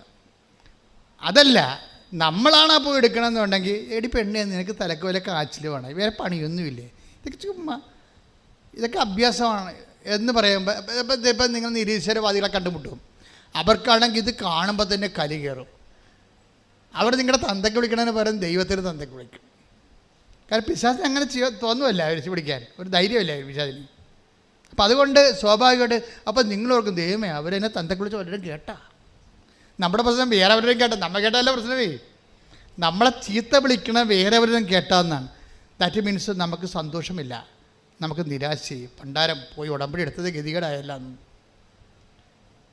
ഇതിൽ ഈ ദൈവത്തിൻ്റെ അനുഗ്രഹം കേട്ട ഇതേ മാർഗ്ഗമുള്ള വേറെ മാർഗ്ഗമൊന്നുമില്ലേ എന്ന് നമ്മൾ ചോദിക്കും. എൻ്റെ മക്കളെ, ഇതേ മാർഗ്ഗം എന്ന് വെച്ച് കഴിഞ്ഞാൽ വേറെ മാർഗ്ഗമൊക്കെ ഉണ്ട്. പക്ഷേ മുതൽ മുടക്കമുള്ള മാർഗ്ഗം ഇതേ ഉള്ളൂ. കവനൻ്റ് എന്ന് പറയുമ്പോൾ ഇത് ബൈലാറ്ററൽ എഗ്രിമെൻ്റ്, പേഴ്സണല്ലേ. നമ്മൾ വ്യക്തിയുമായിട്ട് ഒരു എഗ്രിമെൻറ്റിലേക്ക് വിളിക്കണ കവനൻ്റേ ഉള്ളൂ. ബാക്കിയെല്ലാം സിംഗിൾ ഹെഡിൽ പ്രെയറാണ്. കേട്ട് പോയാൽ പോയി, അത്രേ ഉള്ളൂ. നിങ്ങൾക്കത് കേൾക്കണമെന്ന് ഒരു നിർബന്ധവും ഇല്ല, ദൈവം ഇത് കേൾക്കണം നിർബന്ധവും ഇല്ല. ഇതെന്ന് പറയുമ്പോൾ കവനൻ്റാണ്. ദൈവം നിങ്ങളോട് എഗ്രിമെൻ്റ് ചെയ്തിരിക്കുകയാണ്. ദൈവം ഇത് നമ്മൾ അവിശ്വസ്തരായിരുന്നാലും, take the bread of God, നമ്മൾ അവിശ്വസ്തരായിരുന്നാലും ദൈവം വിശ്വസ്തനായിരിക്കും. ശ്രദ്ധിക്കട്ടെ. ഹല്ലേലൂയ ഹല്ലേലൂയ ഹല്ലേലൂയ ഹല്ലേലൂയ. യേശുവേ നന്ദി. ഹല്ലേലൂയ ഹല്ലേലൂയ ഹല്ലേലൂയ ഹല്ലേലൂയ ഹല്ലേലൂയ. യേശുവേ ആരാധന ആരാധന ആരാധന. തിമോത്തിയല്ലേ? ആരാധന യേശുവേ ആരാധന. 2 തിമോത്തി 2:13. നാം അവിശ്വസ്തരായിരുന്നാലും അവൻ വിശ്വസ്തനായിരിക്കും. എന്തെന്നാൽ തന്നെ തന്നെ നിഷേധിക്കുക അവന് സാധ്യമല്ല. അതായത് തന്നെ തന്നെ നിഷേധിക്കാൻ നമുക്ക് സാധ്യമാണ്. അതായത് നമ്മൾ ഫ്രോഡായത് കൊണ്ടാണ്. ഫ്രോഡെന്ന് പറയുന്നതിൻ്റെ അർത്ഥം എന്താണ്? അവനവനെ തന്നെ നിഷേധിക്കുന്ന ആൾക്കാരാണ്. എന്തെല്ലാം ദൈവത്തെ പറഞ്ഞാൽ, ഇപ്പോൾ ചില ഭർത്താക്കന്മാരില്ലേ, അവർ കുടിച്ചിട്ട് കയറി വരുമ്പോൾ ഭാര്യ ഉടനെ വിഷമെടുത്ത് കഴിക്കാൻ പോകും. ഉടനെ ഭാര്യയുടെ കൈ എടുത്തിട്ട് പറയും, കൈ എടുത്തിട്ട് അയാളുടെ തലയിൽ വെക്കും, അല്ലെങ്കിൽ അയാളുടെ കൈ എടുത്ത് ഭാര്യയുടെ തലയിൽ വെച്ച് കൊടുക്കും. എടീ നിൻ്റെ തലേ ആണ്, നീയാണ് സത്യം, ഞാൻ ഇനി കുടിക്കത്തില്ല. എടോ മനുഷ്യ, ഈ ഇത്രയും കുറേ നാൾ തലേ വെച്ച് എൻ്റെ തലക്ക് തലവേദന മാറണില്ലെന്ന് പറയും. ഇപ്പോൾ തല പൊട്ടിപ്പോകാൻ പോണെന്ന് പറയും. എന്താണെന്ന്, അയാളത് ഫ്രോഡാണ്. അയാൾ ഈ ഭാര്യയെ തൽക്കാലം പിന്തിരിപ്പിക്കാൻ വേണ്ടി ഈ കുടിയൻ എന്ത് ചെയ്യും, അയാളുടെ കൈ എടുത്ത് ഭാര്യയുടെ തലയെ വെച്ച് കൊടുക്കും. ഭാര്യയ്ക്ക് ആ കവനൻ്റിൽ വിശ്വാസമില്ല. എന്താ ഇങ്ങനെ കവനൻ്റെ പലത് കഴിഞ്ഞ് കൈയെടുത്ത് കുടിച്ചോണ്ട് വരുമ്പോൾ ഭാര്യ വിഷം എടുക്കുക, പുള്ളി കൈയെടുത്ത് തലയിൽ വെക്കുക. ഈ ഉടമ്പടി പല പ്രാവശ്യം നടന്നിട്ടുള്ളതാണെന്ന് പുള്ളിക്കറിയാം. ഫ്രോഡാണ്. തന്നെ അയാൾ നിഷേധിക്കും. പക്ഷേ ദൈവം അതാണ് പ്രശ്നം. ദൈവം നമ്മൾക്ക് എന്തെങ്കിലും വായിന്ന് വിട്ട വാക്ക് പഴഞ്ചാക്കെന്ന് പറഞ്ഞ പോലെ അങ്ങനെ പോകും. നമ്മൾക്ക് നമ്മുടെ വാക്കിനോട് നമ്മൾ ഒരിക്കലും ഉത്തരവാദിത്തം കാണിക്കത്തില്ല. അങ്ങനെയാണ് നമ്മൾ ദൈവത്തെ കണ്ടിരിക്കുന്നത്. അതുകൊണ്ട് അതിങ്ങൾ ഉഴപ്പണത്. ദൈവം അങ്ങനെ അല്ല. Take the word, read it again. സ്തുതിക്കട്ടെ, ഹല്ലേലൂയ. നാം അവിശ്വസ്തരായിരുന്നാലും നാം അവിശ്വസ്തരായിരുന്നാലും അവൻ വിശ്വസ്തനായിരിക്കും. എന്തെന്നാൽ തന്നെ തന്നെ നിഷേധിക്കുക അവന് സാധ്യമല്ല. അപ്പൊ ദൈവം സത്യമാണെന്ന് പറയുമ്പോൾ ആ സത്യത്തിൻ്റെ ഒരു പ്രവർത്തന രീതിയാണ് തന്നെ തന്നെ നിഷേധിക്കാൻ സാധ്യമല്ല. അതുകൊണ്ട് നിങ്ങളെന്ത് ചെയ്യും, നിങ്ങളുടെ ഉടമ്പടി നിങ്ങൾ ഉഴപ്പിയാലും അത് നടക്കും. പക്ഷേ പിശാച് നിങ്ങളോട് പറയും, നിങ്ങൾ ഉടമ്പടി ഉഴപ്പിയല്ല, നീ ഇപ്പോൾ ഉടമ്പടി ഒന്നും ചെയ്യണില്ലല്ല, എന്നിട്ട് നിനക്ക് ഉദ്യോഗം കിട്ടിയല്ല, അപ്പോൾ ഉടമ്പടിയല്ല കാര്യം. അത് സ്വാഭാവിക ഉടമ്പടി ചെയ്തില്ലെങ്കിൽ കിട്ടുമായിരുന്നു, പണിയായില്ലേ. അതായത് നിങ്ങളെ ഉതക്കുന്ന ഓരോ ഉതപ്പിലും പിശാച് ലീഡ് ചെയ്തുകൊണ്ടിരിക്കും. അത് ഈ കള്ളക്കളികൾ മനസ്സിലാക്കണം നിങ്ങൾ. എന്തുകൊണ്ടാണ് നിങ്ങളെ ഉതപ്പ്, നിങ്ങളെ കുറച്ച് കഴിയുമ്പോൾ ഉടമ്പടി നിങ്ങൾ മനഃപൂർവ്വം ഉഴപ്പണമെന്ന് ഞാൻ പറയത്തില്ല. നിങ്ങളുടെ ഒരു സാഹചര്യം വരുമ്പോൾ നിങ്ങൾ അത്രയും സീരിയസ് ടൈപ്പ് പേഴ്സൺ അല്ലെന്നുണ്ടെങ്കിൽ ഏതെങ്കിലും ഒരു കല്യാണത്തിൽ പോയി അളിയന്മാരും 3 പേരും കൂടി ഇരിക്കുമ്പോൾ പറയും, എൻ്റെ അളിയ നമ്മ കണ്ടിട്ട് എത്ര നാളായി. അപ്പോൾ പറയും, നീ മസ്കറ്റിലല്ലേ, നീ എത്ര കാലമായി? ഞാൻ 12 കൊല്ലം. നീ എത്ര കാലം? ഞാൻ 7 കൊല്ലം. ഈ 7 കൊല്ലം 12 കൊല്ലം പറയുന്നതിനാണെന്ന് പറയാം, വെള്ളം അടിക്കാനാണേ. അതിൻ്റെ ഈ 7 കൊല്ലവും 12 കൊല്ലത്തിൻ്റെ ഇവനെ എടുത്ത് വീണ് പോകും. ശരിയാണ്, അളിയെ കണ്ടിട്ട് 16 കൊല്ലമായി, 12 കൊല്ലമായി, 7 കൊല്ലമായി, ഇനി എപ്പോൾ കാണാനാണ്? മനുഷ്യന്മാരല്ലേ, ഇന്ന് കാണുന്നവർ നാളെ കാണുന്നില്ല എന്ന് പറഞ്ഞുകൊണ്ട് അവരോരോ സെൻറ്റിമെൻ്റ് അടിക്കുമ്പോൾ ഇവനും കുടിക്കും. അതുകൊണ്ട് ഈ പാപ്പടം വീണ് പോകും. പാപ്പടം വീണ് പോകുന്നതിന് പാപ്പടനെ തന്നെ മനസ്സിലാക്കാൻ വേണ്ടിയും വീഴാനൊരവസരം തരികയാണ്. വീഴാനും ഒരു അവസരമാണത്. ദൈവം തന്നെ വീഴിക്കാൻ അനുവദിക്കും. എന്നിട്ടപ്പം നിനക്ക് കുറച്ച് കഴിയുമ്പോൾ നിനക്ക് അയ്യോ എൻ്റെ മാതാവേ, എൻ്റെ കടങ്ങളെ, എൻ്റെ രോഗമേ, ഞാൻ ഉടമ്പടി ചെയ്താണല്ലോ, ഞാൻ തെറ്റിപ്പോയില്ല എന്ന് നിനക്ക് സങ്കടം വരും. സങ്കടം വരെ കുഴപ്പമില്ല, അതിൽ ദൈവസ്നേഹം ഉണ്ടാകണം. നിനക്ക് ദൈവസ്നേഹമല്ല, അയ്യോ ഞാൻ ഉടമ്പടി തെറ്റിപ്പോയില്ല, ഇതിൻ്റെ കടവടക്കാം. നിങ്ങൾക്ക് വിഷയസ്നേഹമാണുള്ളത്. നിങ്ങൾക്ക് ദുഃഖമുണ്ട്. ഉടമ്പടി വീഴുമ്പോൾ നിങ്ങൾക്ക് ദുഃഖമുണ്ട്. പക്ഷെ ആ ദുഃഖം ദൈവഹിതപ്രകാരമല്ല. ഈ ദുഃഖത്തിൻ്റെ പ്രശ്നം ദൈവഹിതപ്രകാരമുള്ള ദുഃഖം ഉണ്ടാവും, ഭൗതിക ദുഃഖം ഉണ്ടാവും. Take the word of God, ദൈവഹിതപ്രകാരമുള്ള ദുഃഖം. ശ്രുതിക്കട്ടെ, ഹല്ലേലൂയ, ഹല്ലേലൂയ, ഹല്ലേലൂയ, ഹല്ലേലൂയ. യേശുവേ നന്ദി, ഹല്ലേലൂയ, ഹല്ലേലൂയ, ഹല്ലേലൂയ, ഹല്ലേലൂയ, ഹല്ലേലൂയ, ഹല്ലേലൂയ. യേശുവേ സ്തുതി, ഹല്ലേലൂയ, ഹല്ലേലൂയ. 2 കൊരിന്തോസ് 7:10. 2 കൊരിന്തോസ് 7:10. ദൈവഹിത പ്രകാരമുള്ള ദുഃഖം, പറഞ്ഞേ, ദൈവഹിത പ്രകാരമുള്ള ദുഃഖം രക്ഷാകരമായ പശ്ചാത്താപം ജനിപ്പിക്കുന്നു. അപ്പോൾ ഈ പശ്ചാത്താപം എന്ന് പറയുന്ന ഒരു ദുഃഖമാണ്. പക്ഷേ രക്ഷാകരമാകണം. രക്ഷാകരം എന്ന് പറയുന്നത് എന്താണ്? രക്ഷ ആരാണ്? ലുക്ക 2:30 എല്ലാ മനുഷ്യർക്കും വേണ്ടി ഒരുക്കിയിരിക്കുന്ന രക്ഷ ക്രിസ്തുവിനെ ഞാൻ എൻ്റെ കണ്ണുകൊണ്ട് കണ്ടിരിക്കുന്നു.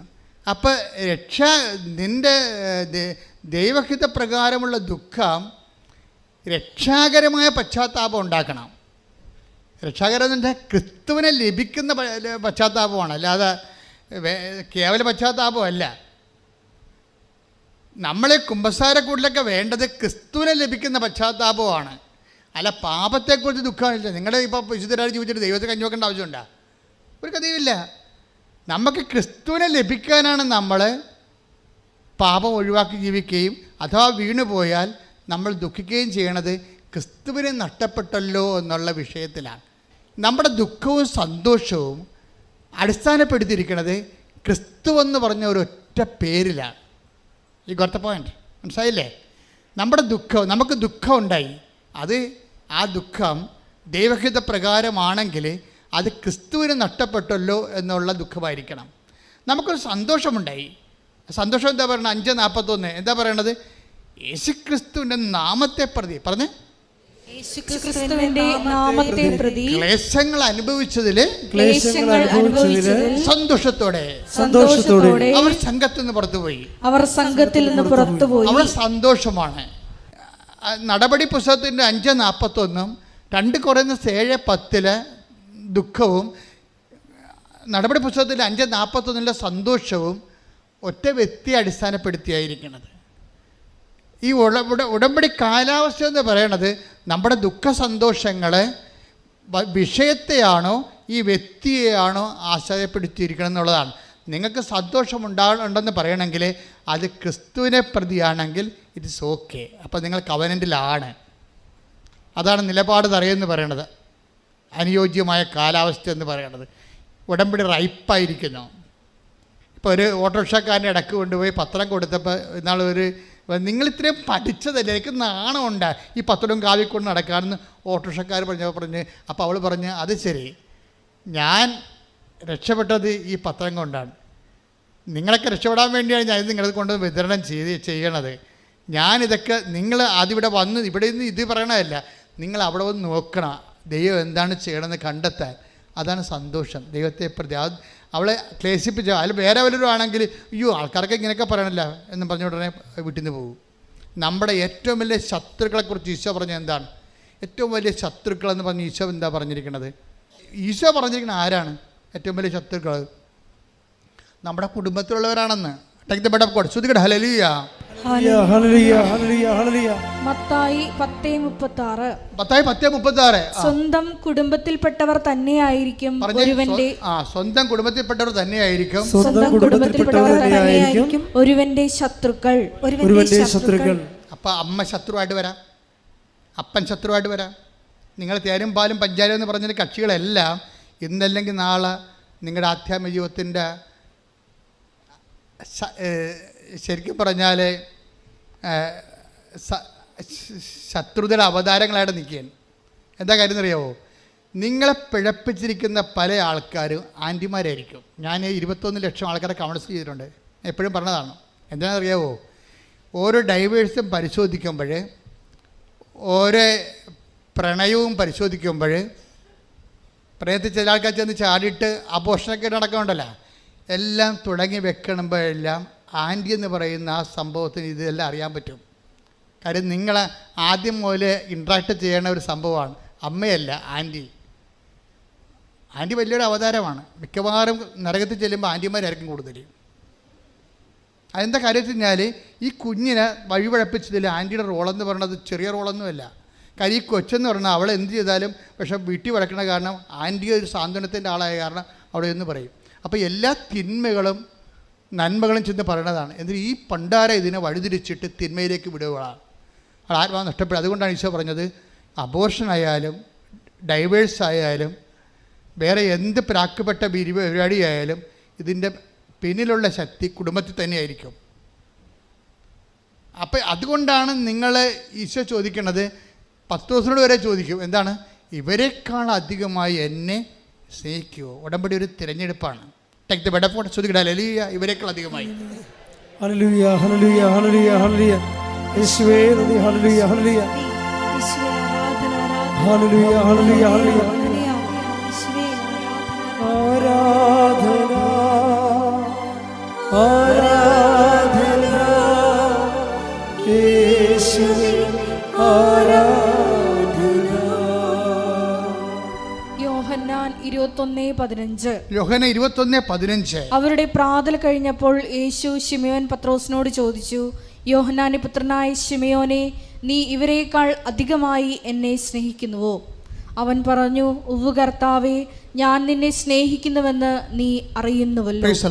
അതായത് യേശുവിൻ്റെ അതായത് സഭയുടെ തലയോടാണ് ഈ ചോദ്യം ചോദിച്ചിരിക്കുന്നത്. സഭയുടെ തലയോട് ചോദിച്ചിരിക്കുകയാണ്. എന്ന് വെച്ചാൽ അംഗങ്ങളോട് ചോദിച്ച ചോദ്യമാണത്. സഭയുടെ ഭൗതിക തലവൻ പത്രോസാണ്. അപ്പോഴേ ഈ തലയോടാണ് ചോദിച്ചിരിക്കുന്നത്, നീ ഇവരെക്കാൾ അധികമായി എന്നെ സ്നേഹിക്കുന്നു. സഭയോട് സഭയുടെ അംഗങ്ങളോട്, യേശുവിൽ വിശ്വസിക്കുന്ന എല്ലാവരോടും ചോദിച്ച ചോദ്യമാണ്.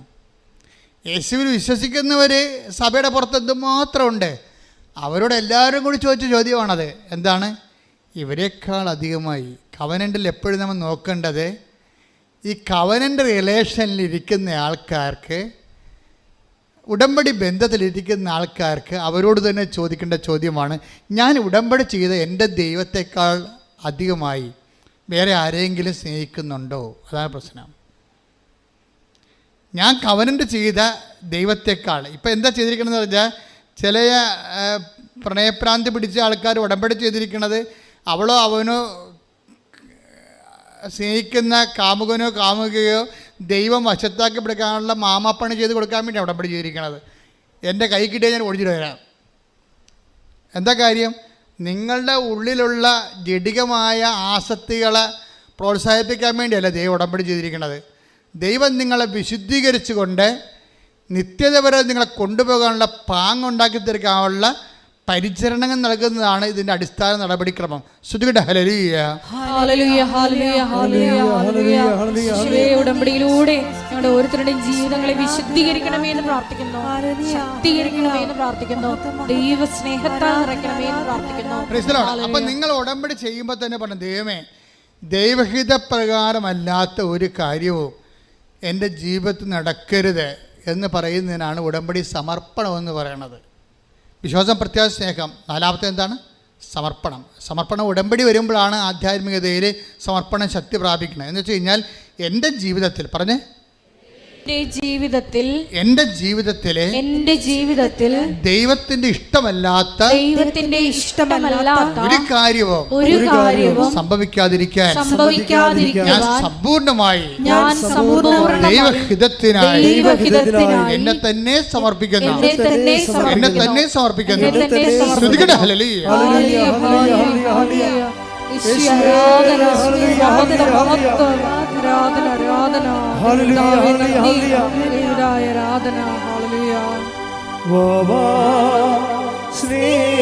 സ്നേഹരാജാവേ, എന്നെന്നും എന്നുള്ളിൽ വാഴാം.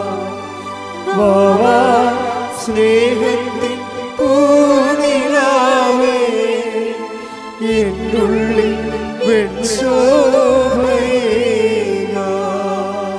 പരിശുദ്ധ പരമ ദിവ്യകാരുണ്യത്തിന് ഇപ്പം നമ്മൾ സതീശൻ്റെ സാക്ഷ്യത്തിലേക്ക് തിരിച്ചു വരുമ്പോൾ, അത് സതീശൻ്റെ ആധ്യാത്മിക അനുഭവങ്ങളുടെ പരിണാമങ്ങളെ നമ്മൾ അതിൻ്റെ പരിച്ഛേദങ്ങൾ നോക്കുമ്പോൾ നമുക്ക് മനസ്സിലാകുന്ന ഒരു സത്യം എന്താ അറിയാവോ? ഈ മനുഷ്യൻ സത്യസന്ധമായിട്ട് ഇൻവെസ്റ്റ് ചെയ്തിരിക്കുന്നത് സത്യസന്ധമായിട്ടാണ്. അല്ലാതെ ഉടമ്പയുടെ ഉപ്പ് നോക്കാൻ വന്നിരിക്കുന്ന ആളല്ല. എനിക്ക് അടയാളം കിട്ടട്ടെ, എന്നിട്ട് ഞാൻ വിശ്വസിക്കാം, എന്നിട്ട് ഞാൻ പത്രം കൊടുക്കാം എന്നൊക്കെ പറഞ്ഞിട്ട് ദൈവമായിട്ട് ഒരു കച്ചവട ബന്ധമില്ലേ? അങ്ങനെയുള്ള ഒരു മണ്ടത്തരം നീല കാണിച്ചില്ലേ? ഇയാൾ കറക്റ്റാണ്. ആളെ കറക്റ്റായത് കൊണ്ട് തന്നെ ദൈവം ടൈം ഷോട്ട് ചെയ്തിരിക്കുകയാണ്. ഈ ഉടമ്പടിയുടെ ടൈം ഷോട്ടിങ്ങും നമ്മളുടെ ആത്മാർത്ഥതയും തമ്മിൽ കുറേ ബന്ധമുണ്ടായി. നമ്മൾ ഉടമ്പടി സത്യസന്ധരാണ്, വിശ്വസ്തരാണെന്ന് ദൈവത്തിന് നേരത്തെ അറിയാമെങ്കിൽ ഉടമ്പടി എടുക്കാൻ തീരുമാനിക്കുമ്പോൾ തന്നെ അടയാളം കിട്ടാൻ തുടങ്ങും. നമ്മുടെ ഉടമ്പടിയുടെ മെയിൻ സംഭവമാണല്ലോ ടൈം ഷോട്ടിങ്ങും സമയച്ചുരുക്കം. ഈ സമയച്ചുരുക്കം നമ്മളായിട്ട് ഉണ്ടാക്കിയെടുക്കണതാണത്. അതായത് ഉടമ്പടി സത്യസന്ധമാണെന്ന് ദൈവത്തിന് തോന്നിയാൽ ദൈവം എന്തിനാ കാത്തിരിക്കണം 90 ദിവസം?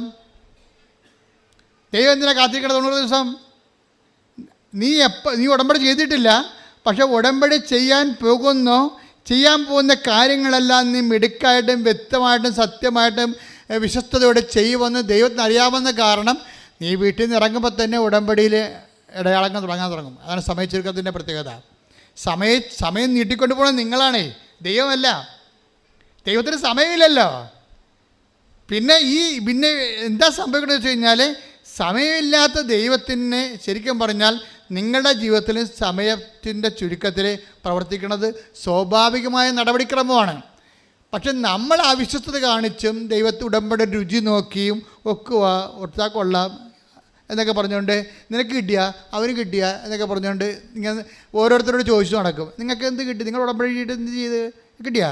ഇങ്ങനെ ഫോണെടുത്ത് വെച്ച് ചോദിക്കുമ്പോൾ തന്നെ ദൈവത്തിന് അറിയാം ഇതൊരു പ്രാക്കപ്പെട്ട പിശാചാണ്, ഇതിനെ കാലെപ്പോഴത്തേക്ക് നിലത്തിട്ട് അടിക്കണമെന്ന് ദൈവത്തിന് അറിയാം. എന്താ കാര്യം? വിശ്വാസമില്ലാതെ ദൈവത്തെ പറ്റിച്ചിരിക്കുകയാണ്. അയാൾക്ക് മൊബൈലെടുത്ത് വിളിച്ചു ചോദിക്കണം, കിട്ടിയാ നിങ്ങളുടെ ഉടമ്പടി എല്ലാം നടന്ന വല്ലതും ഇങ്ങനെ ചോദിക്കും. എന്താ വെച്ചാൽ ഇവള് ഇപ്പം തന്നെ ഫ്രോഡാണ് ശരിക്കും പറയാം. അപ്പോൾ അതുകൊണ്ട് നിങ്ങൾ അഭ്യാസം ദൈവത്തെ എടുത്ത് കാണിക്കരുത്.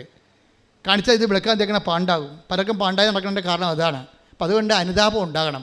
അനുതാപം ഉണ്ടാകുമ്പോൾ വിഷയത്തെ പ്രതിയല്ല, ക്രിസ്തുവിൻ എന്ന വ്യക്തിയെ പ്രതി അനുതാപം ഉണ്ടാകണം. പ്രാർത്ഥിക്കുക, കർത്താവേ അങ്ങേ നഷ്ടപ്പെടുകയോ അങ്ങ് നഷ്ടപ്പെടുമ്പോൾ ദുഃഖമായിട്ട് അങ്ങയുടെ നേടുമ്പോൾ സന്തോഷമായിട്ടും അനുഭവിക്കുന്ന സാക്ഷാത്തായ ദൈവരാജ്യത്തിന്റെ സന്തോഷത്തിലേക്ക് എന്നെ അഭിഷേകം ചെയ്ത് ഉയർത്തണമേ. ഹല്ലേലൂയ ഹല്ലേലൂയ ഹല്ലേലൂയ ഹല്ലേലൂയ യേശുവേ നന്ദി ഹല്ലേലൂയ ഹല്ലേലൂയ ഹല്ലേലൂയ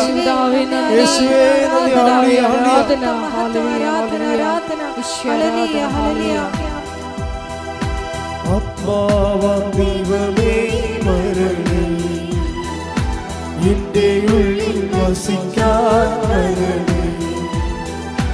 ആത്മാവാം ദൈവമേ വരണേ, എൻ്റെ ഉള്ളിൽ വസിക്കാൻ വരണേ. ദാഹിച്ചു നിന്നെ ഞാൻ തേടുന്നു, സ്വർഗം തുറന്നിറങ്ങി നീ വരണേ. ദാഹിച്ചു നിന്നെ ഞാൻ തേടുന്നു, സ്വർഗം തുറന്നിറങ്ങി നീ വരണേ. ആത്മാവാം ദൈവമേ വരണേ, എൻ്റെ ഉള്ളിൽ വസിക്കാൻ വരണേ. പരിശുദ്ധ പരമ ദിവ്യകാരുണ്യത്തിന് അപ്പൊ സതീഷിന്റെ ജീവിതത്തില് ആള് സത്യസന്ധനായത് കാരണം സമയച്ചുരുക്കമാണ് സംഭവിക്കുന്നത്. എപ്പോഴാണ് സഹോദരിയാണ് പെട്ടെന്ന് ആളെ ഹീലായത് കൊണ്ട് അത് ഭൗതികമായൊരു കാര്യമാണ്. അയാളുടെ ജീവിതത്തിൽ 2.5 വർഷങ്ങളായിട്ട് അല്ല പറഞ്ഞാൽ 18 വർഷമായിട്ട് എന്ന് പറഞ്ഞു ഇത്രയും ഈ രോഗം കൊണ്ട് നടക്കുന്നത്. അയാൾ ഹീലായതല്ല പ്രശ്നം. അയാളോട് പരിശുദ്ധാത്മാ പറഞ്ഞു, നിങ്ങൾ ക്രിസ്തുവിൻ്റെ പാർട്ടാകണമെന്ന് പറഞ്ഞു. അല്ല അച്ഛനും കപ്പേരും പള്ളിയൊന്നുമല്ല പറഞ്ഞിരിക്കുന്നത് സതീശനോട്. ആരാ പറഞ്ഞത്? പരിശുദ്ധാത്മാവ് പറഞ്ഞു. അതാണ് അയാൾ പറഞ്ഞത്. പരിശുദ്ധാത്മാവിൻ്റെ ദർശനങ്ങൾ ഇല്ലേ അയാൾ കണ്ട്, ദർശനങ്ങൾ കിട്ടിയേക്കും. അയാൾ സ്വപ്നങ്ങൾ കണ്ടു. അപ്പം എൻ്റെ പരിശുദ്ധമായ നിറഞ്ഞ് വസിച്ചു എന്നയാൾ പറയണത്.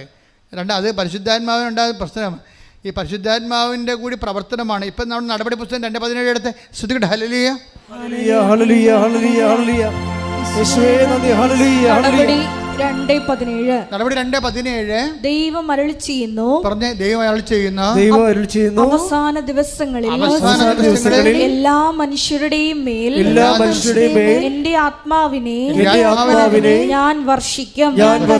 നിങ്ങളുടെ പുത്രന്മാരും പുത്രിമാരും പ്രവചിക്കും.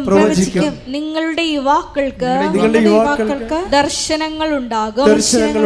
നിങ്ങളുടെ വൃദ്ധന്മാർ സ്വപ്നങ്ങൾ കാണും. അത് ടൈം ഷോട്ടിങ് വരുന്ന സംഭവമാണത്. വൃദ്ധന്മാരെന്ന് പറയുമ്പോൾ എങ്ങനെയായാലും ഒരു 10-70 വയസ്സ് കൂടല്ലേ. അവരെന്താ കാണുന്നത്? 17 വയസ്സുകാരുടെ സ്വപ്നങ്ങൾ കാണുമെന്ന്. ജീവിതം അവർക്ക് റിജുവിനേറ്റായി കിട്ടും. കിട്ടും. യുവാക്കന്മാർക്ക് എന്താ സംഭവം? നമ്മൾ പക്വതയില്ലെന്ന് പറയും. അവരെന്താ കാണുന്നത്? ദർശനങ്ങളാണ് കാണുന്നത്. അവർക്ക് പക്വതയോ ഈ ഒരാളിനെ പരിശുദ്ധാത്മ വരുമ്പോഴേ അത് ഒരു മനുഷ്യനുണ്ടാകുന്ന മാറ്റങ്ങളാണേ. അതായത് അതുപോലെ ഒരു മാറ്റം ഈ മനുഷ്യന് ഉണ്ടായി. ഈ മനുഷ്യനോട് പരിശുദ്ധാത്മാ പറയും, നിങ്ങൾ ക്രിസ്തുവിൻ്റെ പാർട്ടാകാൻ പറയും. അപ്പോൾ ക്രിസ്തുവിൻ്റെ പാർട്ടാകാനെന്ന് ഇയാൾക്ക് അറിയത്തില്ല. ഇയാളുടെ ക്രിസ്ത്യനല്ല ശരിക്കും പറഞ്ഞാൽ. ബൈബിളത്തെ ക്രിസ്ത്യനല്ല, ലൈഫിൽ അയാൾ ക്രിസ്ത്യനല്ല. പക്ഷേ ഇയാൾ ഇങ്ങനെ ഇവരും ദൈവമായിട്ട് സ്വകാര്യ ബന്ധമാണ്. നിങ്ങൾ ദൈവമായിട്ടൊരു സ്വകാര്യ ബന്ധം ഉണ്ടാകണമെങ്കിൽ സഭ ഒരു പ്രഖ്യാപിത ഘടകമല്ല ശരിക്കും. ഞങ്ങൾക്കൊക്കെയാണ്, ഞങ്ങൾ സഭ ജനിച്ച ആൾക്കാരാണ്. അത് ജനിക്കാനുള്ള ഭാഗ്യം കിട്ടിയ ആണ്. ഞങ്ങൾ അല്പം തെറ്റിയ ദൈവം വലിയ കൃപയാണ് നഷ്ടപ്പെടുത്താൻ പോണത് നമ്മൾ. കാര്യം എന്താ? നിങ്ങളെ അത്രയും വില കൊടുക്കുന്ന അത്രയും ഞങ്ങളൊന്നും വില കൊടുത്തിട്ടില്ല. ഓട്ടോമാറ്റിക്കലായിട്ട് വരുന്ന അതുകൊണ്ട് തന്നെ ഈ ഉടമ്പടി വരുന്ന നോക്കുമ്പോൾ ആ സാക്ഷ്യങ്ങളുടെ ലെവൽ നോക്കിയാൽ മനസ്സിലാകും. ഇപ്പോൾ ഒരു നോൺ ക്രിസ്ത്യൻ ഉടമ്പടി എടുത്തു കഴിഞ്ഞാൽ, നോൺ ക്രിസ്ത്യൻ എന്ന് പറഞ്ഞാൽ സാങ്കേതികമായിട്ട് അവരാ ഉടമ്പടി കർശനം കൃത്യമായിട്ട് ചെയ്യും അല്ലേ, എല്ലാ കാര്യവും കൃത്യമായിട്ട് ചെയ്യും. അവർക്ക് ചോറൊക്കെ എടുത്ത് ഇത്ര കിലോമീറ്റർ അകലെ കൊണ്ടുപോയി കൊടുക്കും. രോഗികളെല്ലാം കണ്ട് അവരെ സഹായിക്കും. നിങ്ങൾ രോഗികളെയൊക്കെ കാണുമ്പോഴും അല്ല, ചില രോഗികൾക്ക് ചില ആൾക്കാർ കൂട്ടു നിൽക്കാനൊക്കെ പോകത്തില്ല. ഇപ്പോഴത്തെ മെയിൻ സംഭവം എന്താണ്?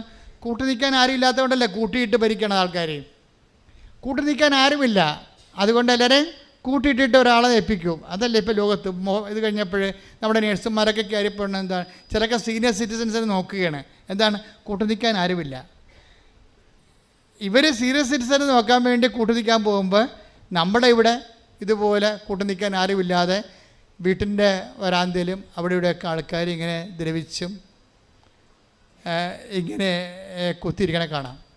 അപ്പം നമ്മൾ അവിടെ പോയി നിൽക്കുമ്പോൾ നമ്മൾക്ക് കുറച്ച് കഴിയുമ്പോൾ വാച്ചിട്ട് നോക്കിക്കൊണ്ടിരിക്കും നമ്മൾ, ഇല്ലേ? രോഗിനെയൊക്കെ കാണാൻ പോവുകയും നമ്മൾ ഉടമ്പടി എടുത്തിട്ടുണ്ട്, അല്ലെങ്കിൽ രോഗിനെ കാണാം, ആശുപത്രി വല്ല രോഗികളുണ്ടോ ചോദിക്കും. ഉടമ്പടി എടുത്തിട്ടുണ്ട്. അപ്പോൾ അവിടെ അച്ഛൻ പറഞ്ഞായിരുന്നു, ഞാൻ എൻ്റെ രോഗിനെയൊക്കെ കാണാൻ പോകണമെന്ന് പറഞ്ഞായിരുന്നു. നമ്മുടെ കൂട്ടത്തിൽ നിന്ന് വല്ലതും പോയിട്ടുണ്ടോ രോഗികൾ? നിങ്ങൾ ആശുപത്രി പോയായിരുന്നു നോക്കി വെറുതെ പോയി ഇത് വകുപ്പ് നോക്കിയെടുത്ത് പോകും. പോയി അവിടെ പോയി എന്തെങ്കിലും ഒക്കെ പറഞ്ഞുകൊണ്ട് നിൽക്കും. എൻ്റെ ചേച്ചി അവിടെ പോയിട്ട് നിങ്ങളെ ആദ്യ കാലങ്ങളിൽ എനിക്കറിയാം, ഇത് ഹോസ്പിറ്റൽ മിഷൻ എന്ന് പറഞ്ഞാൽ തുടങ്ങിയ സംഭവം. എന്നിട്ട് ഇവിടുത്തെ പാർട്ടി പ്രവർത്തിക്കുന്ന അക്രൈസ്തവരായിട്ട് ചില സഹോദരങ്ങളെ ഈ പത്രം എടുത്തുകൊണ്ട് ഹരിപ്പാട് ആശുപത്രി പോയിട്ട് ആ വലിയപ്പന് കണ്ടു കാണാൻ പാടില്ലായിരുന്നു രോഗിക്ക്. എന്ത് ചെയ്തെന്നറിയാമോ? ആ പത്രം മുഴുവൻ ആ ചേച്ചി അവിടെ ഇരുന്ന് വായിച്ച് കേൾപ്പിച്ചു കൊടുത്തവർക്ക്. ഇങ്ങനെയാണ് ഈ പ്രശ്നം തുടങ്ങുന്നത്. ഇന്ന് കൃപാസനത്തിന് ഇത്രയും ചവിട്ടിയാൽ അപ്പം അനുഗ്രഹം കിട്ടുന്ന കാര്യം, ഇതിൻ്റെ പിന്നിൽ ആസ്തികൾ ഇട്ടിരിക്കുന്നത് ഞങ്ങൾ മാത്രമല്ല, ദൈവത്തിൻ്റെ പദ്ധതികളോട് സഹകരിച്ച അനേകായിരങ്ങളുണ്ട്. അവരെല്ലാവരും കാത്തലിക്സോ ക്രിസ്ത്യൻസോ അല്ല, പകുതിയോളം നോൺ ക്രിസ്ത്യൻസാണ്. അവർ ചെയ്തിരിക്കുന്ന പ്രവർത്തനം എന്താ? ഹരിപ്പാട് ആശുപത്രി ചെന്ന് അപ്പാപ്പന് കണ്ണു കാണാൻ പാടില്ലെന്ന് പറഞ്ഞപ്പോൾ ആ 8 പേജ് പത്രവും അവിടെ ഇരുന്നിട്ട് വായിച്ച് കേൾപ്പിച്ച് കൊടുത്ത്, അപ്പാപ്പ ഇതുപോലെ അപ്പാപ്പനെ സുഖപ്പെടുത്തി, ഞാൻ പ്രാർത്ഥിച്ചോളാം, ഉറപ്പ് കൊടുത്ത് പോരുകയാണ്. അവരെ ക്രിസ്തുവിനെ കൈമാറി പോരുകയാണ്. അപ്പോഴാണ് അതാണ് ഈ യുവാക്കന്മാരൊക്കെ ദർശനങ്ങൾ കാണുമെന്ന് പറഞ്ഞ ആധ്യാത്മിക പക്വതയിലേക്ക് ഈ മനുഷ്യൻ കൈമാറ്റക്കാരിയായി മാറുകയാണ്. ദൈവം നോക്കണത് എന്താണ്? ക്രിസ്തുവിനെ കൈമാറ്റാൻ നിങ്ങളെ കൊള്ളാമോ എന്നാണ് കവരൻ്റെ കഴിയുമ്പോൾ നോക്കണത്. അല്ലാതെ നിങ്ങൾക്ക് PR കിട്ടാനുള്ള പഴുതുണ്ടാക്കി തരാമെന്നല്ല. അതെന്ന് വെച്ചാൽ അത് നിസ്സാരമായ കാര്യമാണ്. കൃപാസനത്തിൻ്റെ സാക്ഷ്യങ്ങൾ 10,000-ങ്ങളാണ് കിടക്കുന്നത്. ജപ്തി ആയാലും അതുപോലെ തന്നെ മാറാരോഗമായാലും 4th സ്റ്റേജ് ആയാലും എത്ര സാക്ഷ്യങ്ങൾ നിങ്ങൾക്ക് വേണം? ഇപ്പോൾ ഇന്നലെ ഒരു സാക്ഷ്യം കിട്ടി, വയറിനകത്ത് മുഴ വന്ന് ക്യാൻസർ ആയിരിക്കണേ, അപ്പോൾ അത് ഓപ്പറേഷനാണ്. ഞാൻ പറഞ്ഞു മോളെ അത് ചുരുങ്ങിപ്പോകുമെന്ന് പറഞ്ഞ്. എന്നിട്ട് ഞാൻ തിരിഞ്ഞ് മാതാവിനോട് പറഞ്ഞു, ഓപ്പറേഷനുള്ള ബോഡിയൊന്നും അവിടെ ഇല്ല, അത് ചുരുക്കിപ്പോകുമെന്ന് ഞാൻ പറഞ്ഞിട്ടുണ്ടെന്ന് പറഞ്ഞ്. നിന്നോട് ചോദിക്കാതെയാണ് പറഞ്ഞത്, ഇപ്പം നിന്നോട് പറഞ്ഞിരിക്കണമെന്ന് പറഞ്ഞ് അവസാനം ചുരുങ്ങിപ്പോയി. അതെന്ന് പറയണത് ദൈവത്തിൻ്റെ സ്നേഹത്തിൽ വിശ്വസിച്ചുകൊണ്ട് ഉള്ളൊരു കമ്മ്യൂണിക്കേഷനാണത്. അവർ ചുരുക്കി വിടണം, അല്ലാതെ അവർക്ക് വേറെ അവിടെ നിൽക്കാൻ അവർ ബൈസ്റ്റാൻഡർ പോലും ഇല്ലാത്ത ആളാണ്. അവർക്ക് എന്തെങ്കിലും വന്നു പോയാൽ ഒരു കപ്പ് വെള്ളം കൊണ്ടുവന്ന് കൊടുക്കാൻ ആരും ഇല്ലാത്തവരാണ്. അപ്പം അത് മനസ്സിലാക്കി കഴിയുമ്പോൾ പിന്നെ ദൈവം മാത്രമേ അവർക്കുള്ളൂ. ഞാൻ അത്രേ അമ്മയെ പറഞ്ഞിട്ടുള്ളൂ, ദൈവം മാത്രമേ അവർക്കുള്ളെന്നേ പറഞ്ഞിട്ടുള്ളൂ, വേറെ ഒന്നും പറഞ്ഞിട്ടില്ല. അതുകൊണ്ടാണ് അത് ചുരുങ്ങിപ്പോകുമെന്ന് പറഞ്ഞേക്കണത്. ദൈവം മാത്രമേ ഉള്ളവർക്ക്. അപ്പോൾ ഇതെന്ന് പറയുന്നത് ഒരു ദൈവത്തിനെ അനുസരിച്ചുകൊണ്ട്, ദൈവത്തിനെ സ്നേഹിച്ചുകൊണ്ട് മനുഷ്യൻ്റെ സങ്കടങ്ങളിൽ പങ്കെടുക്കണം. നിങ്ങൾ ആശുപത്രിയിൽ പോയി നിൽക്കുമ്പോൾ എന്താ ചെയ്യണം? നിങ്ങൾ ആശുപത്രിയിൽ പോയി സന്ദർശനമല്ല ഇത്, മറിച്ച് പങ്കെടുക്കലാണ്. ബൈബിൾ അങ്ങനെ പറയണത്. കൊളോസ്യസ് 1:11 എടുത്തേ, സ്തുതിക്കട്ടെ. Hallelujah hallelujah hallelujah hallelujah hallelujah hallelujah ഹല്ലേലൂയ യേശുവേ നന്ദി. ഹല്ലേലൂയ ഹല്ലേലൂയ ഹല്ലേലൂയ ഹല്ലേലൂയ ഹല്ലേലൂയ യേശുവേ സ്തുതി. ഹല്ലേലൂയ ഹല്ലേലൂയ ആരാധന ആരാധന യേശുവേ ആരാധന ആരാധന ആരാധന യേശുവേ ആരാധന. സ്തുതിക്കട്ടെ. ഹല്ലേലൂയ ഹല്ലേലൂയ ഹല്ലേലൂയ. എല്ലാവരും ചേർന്ന് ഉറക്കെ സ്തുതിക്കട്ടെ. ഹല്ലേലൂയ ഹല്ലേലൂയ ഹല്ലേലൂയ ഹല്ലേലൂയ ഹല്ലേലൂയ യേശുവേ നന്ദി നന്ദി. ഹല്ലേലൂയ ഹല്ലേലൂയ ഹല്ലേലൂയ ഹല്ലേലൂയ. യേശുവേ ആരാധന ആരാധന. ഹല്ലേലൂയ ഹല്ലേലൂയ ഹല്ലേലൂയ ഹല്ലേലൂയ ഹല്ലേലൂയ ഹല്ലേലൂയ. യേശുവേ നന്ദി. ഹല്ലേലൂയ. 1:11 കൊളോസ്യൻസ്. പ്രകാശത്തിൽ വിശുദ്ധരോടൊപ്പം പങ്കുചേരാനുള്ള അവകാശത്തിന് നമ്മെ യോഗ്യരാക്കിയ പിതാവിന് കൃതജ്ഞതയർപ്പിക്കുവിൻ. ഈ നിത്യമഹത്വത്തിന് കാരണമാക്കുന്ന കാര്യങ്ങൾ എന്താണെന്നറിയാവോ? ഭൂമിയിലുള്ള സഹനങ്ങളിൽ സഹിക്കുന്നവരുടെ സഹനങ്ങളോട് നമ്മളെടുക്കുന്ന പങ്കാളിത്തമാണ്. ഈ പങ്കാളിത്തത്തെക്കുറിച്ച് എന്താ പറയണത്? 1:11 പറഞ്ഞ് സന്തോഷത്തോടെ എല്ലാം സഹിക്കുന്നതിനും ക്ഷമിക്കുന്നതിനും അവിടുത്തെ മഹത്വത്തിന്റെ പ്രാഭവത്തിനനുസൃതമായി സർവശക്തിയിലും നിങ്ങൾ ബലം പ്രാപിക്കട്ടെ. അപ്പോൾ സഹന ഇവിടെ ഒരു വിഷയം വെച്ചാൽ, നിങ്ങൾക്ക് സഹനം ഉണ്ടെങ്കിൽ, ഇപ്പം ഒരു ബൈസ്റ്റാൻഡർ, അതാണ് ഞാൻ പറഞ്ഞതിൻ്റെ കാരണം. ഒരു ബൈസ്റ്റാൻഡർ ഉടനെ അവർ കുറച്ച് കഴിയുമ്പോൾ ഒരു രോഗിയുടെ പോയി നിൽക്കുകയാണ്. അപ്പൻ്റെ കൂടെ നിന്നാലും അമ്മയുടെ കൂടെ നിന്നാലും ഈ അമ്മ മകളോട് പറയും, മകളെ കുഞ്ഞുങ്ങൾ വരാൻ സമയമായില്ല, നീ പോയിക്കോ എന്ന് പറയും. എന്താണെന്നറിയാം? എന്തുകൊണ്ട്? ആശുപത്രി കിടക്കുന്ന അമ്മയെടുത്ത് മകൾ കാണാൻ വേണ്ടി പോയി നിൽക്കുകയാണ്. അപ്പം അമ്മ മകളോട് പറയണതാണ്, എന്താണ് പറയുന്നത്? മകളെ കുഞ്ഞുങ്ങൾ വരാൻ സമയമായില്ല, നീ പോണില്ലേ? എന്താ കാര്യം? അമ്മയ്ക്കറിയാം ഇവൾ വാച്ചിട്ട് നോക്കാൻ കുറഞ്ഞ നേരമായി, സമയമില്ലല്ലോ. അമ്മയ്ക്കറിയാവേ ഈ കളി കുറേ നേരമായി തുടങ്ങിയിട്ടേ, 2:30 തൊട്ട് തുടങ്ങിയാണ്. കഴിച്ചിട്ട് നോക്കും, നേരോട്ട് നോക്കും, മാച്ചിട്ട് നോക്കും, പുറകോട്ട് നോക്കും. എന്ന് വെച്ച് കഴിഞ്ഞാൽ ഞാൻ പോട്ടെ എന്ന് ചോദിക്കുമ്പോൾ അമ്മയ്ക്ക് ദുഃഖമാകുന്ന കാരണം അമ്മ അഡ്വാൻസ് പറഞ്ഞിരിക്കുകയാണ്, നീ പൊയ്ക്കോ എന്ന് വെച്ചാൽ. ഈ സഹനത്തിൽ നമുക്കൊരു ആളിൻ്റെ സഹനത്തിൽ പങ്കെടുക്കണമെങ്കിൽ സന്തോഷം ഉണ്ടാകണം. പച്ചിട്ട് നോക്കിയിട്ട് കാര്യമില്ല. നിങ്ങളുടെ സഹനങ്ങളൊക്കെ ദൈവം അംഗീകരിക്കണമെങ്കിൽ സന്തോഷം ഉണ്ടാകുന്ന നോക്കും. അതിൻ്റെ അകത്ത് മനസ്സിലായില്ല? അത് സീരിയസ് വിഷയമാണ്. നിങ്ങൾക്ക് സഹനങ്ങളൊന്നുമില്ലെന്ന് ഞാൻ പറയണില്ല. ഭർത്താവിൻ്റെ നിങ്ങൾ സഹകരിക്കുന്നുണ്ട്, മക്കളുടെ കൂടെ സഹനങ്ങളിൽ പങ്കെടുക്കുന്നുണ്ട്, നാട്ടുകാരുടെ സഹനങ്ങളിൽ പങ്കെടുക്കുന്നുണ്ട്, പക്ഷേ സന്തോഷമില്ല. അത് കാരണം ഈ സംഭവങ്ങളെല്ലാം ഒരു പൊട്ടയായിരിക്കുകയാണ്. കാര്യം ദൈവസ്നേഹം ഉണ്ടെങ്കിലേ സന്തോഷം ഉണ്ടാകത്തുള്ളൂ. എനിക്ക് നിങ്ങളെ അറിയാം, നിങ്ങൾക്ക് ദൈവസ്നേഹം ഇല്ലെന്ന് ഈശോ പറഞ്ഞില്ലേ? അത് ഈ ഇതുമായിട്ട് കണക്ട് ചെയ്ത് വെക്കേണ്ട വചനമാണ്. Take the word of God. എനിക്ക് നിങ്ങളെ അറിയാം. ശ്രദ്ധിക്കട്ടെ. യോഹന്നാൻ 5:42 എനിക്ക് നിങ്ങളെ അറിയാം, നിങ്ങളിൽ ദൈവസ്നേഹമില്ല. അപ്പോൾ ഈ കർത്താവ് നോക്കണ ഒറ്റ, നിങ്ങൾ കവനൻ്റ് എടുത്തോ എടുത്തില്ലേ, നിങ്ങൾ ക്രിസ്ത്യാനിയാണോ അല്ലേ, ഇതൊന്നും അല്ല പ്രശ്നം. ദൈവം നോക്കണത് എന്താണ്? നിങ്ങളിൽ ദൈവസ്നേഹമുണ്ടോ ഇല്ലേ, അവിടെ വിഷയം. സതീഷ് എന്താ വിചാരിക്കണത്? സതീഷിന് ദൈവസ്നേഹമുണ്ട്, അതുകൊണ്ട് ദൈവം കമ്മ്യൂണിക്കബിളാണ്. അവനോട് പരിശുദ്ധാത്മ പറഞ്ഞു, ഇനി നിനക്കൊരു കുറവുണ്ട്, നീ ക്രിസ്തുവിൻ്റെ പാർട്ടാകണമെന്ന് പറഞ്ഞു. അപ്പോൾ സതീഷ് പറഞ്ഞ്, ഞാനെങ്ങനെ ക്രിസ്തുവിൻ്റെ പാർട്ടാകണത്? അവന് പെട്ടെന്ന് പിടികിട്ടി. എന്താ കാര്യം? കുർബാനക്കൊക്കെ പോകാൻ തുടങ്ങിയ ആൾ, കുർബാനക്കൊക്കെ പോകേണ്ട ആൾ, പക്ഷെ കുർബാനക്ക് ചെല്ലുമ്പോഴും കുർബാന സ്വീകരിക്കാൻ പറ്റണില്ല. അപ്പോൾ അദ്ദേഹത്തിന് തോന്നി, ഞാനായാലും പാർട്ടായിട്ട് കാര്യം.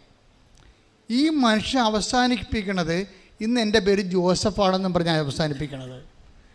അതെന്താ കാര്യത്തിന്? അതിൻ്റെ റിസ്ക് പുള്ളി എടുത്തു. എന്നുവെച്ചാൽ ഇതിൻ്റെ അകത്ത് അച്ഛനില്ല, പള്ളിയില്ല, പട്ടക്കാരനില്ല, സഭയില്ല, ഒന്നുമില്ല. അയാളും അയാളുടെ ദൈവവും തമ്മിലുള്ള ഇടപാടുകളേ ഉള്ളൂ അതിൻ്റെ അകത്ത്. പക്ഷേ എന്താ പ്രശ്നം വെച്ച് കഴിഞ്ഞാൽ, ഈ ആളുടെ ഉടമ്പടിയിൽ ഈ ആൾക്ക് നല്ല ദൈവസ്നേഹമുണ്ട്. കാര്യം ദൈവസ്നേഹം ഉണ്ടാകാൻ കാരണം ഇത്രയും നാൾ അനുഭവിക്കാത്ത ഒരു സൗഖ്യമാണ് അനുഭവിച്ചത്.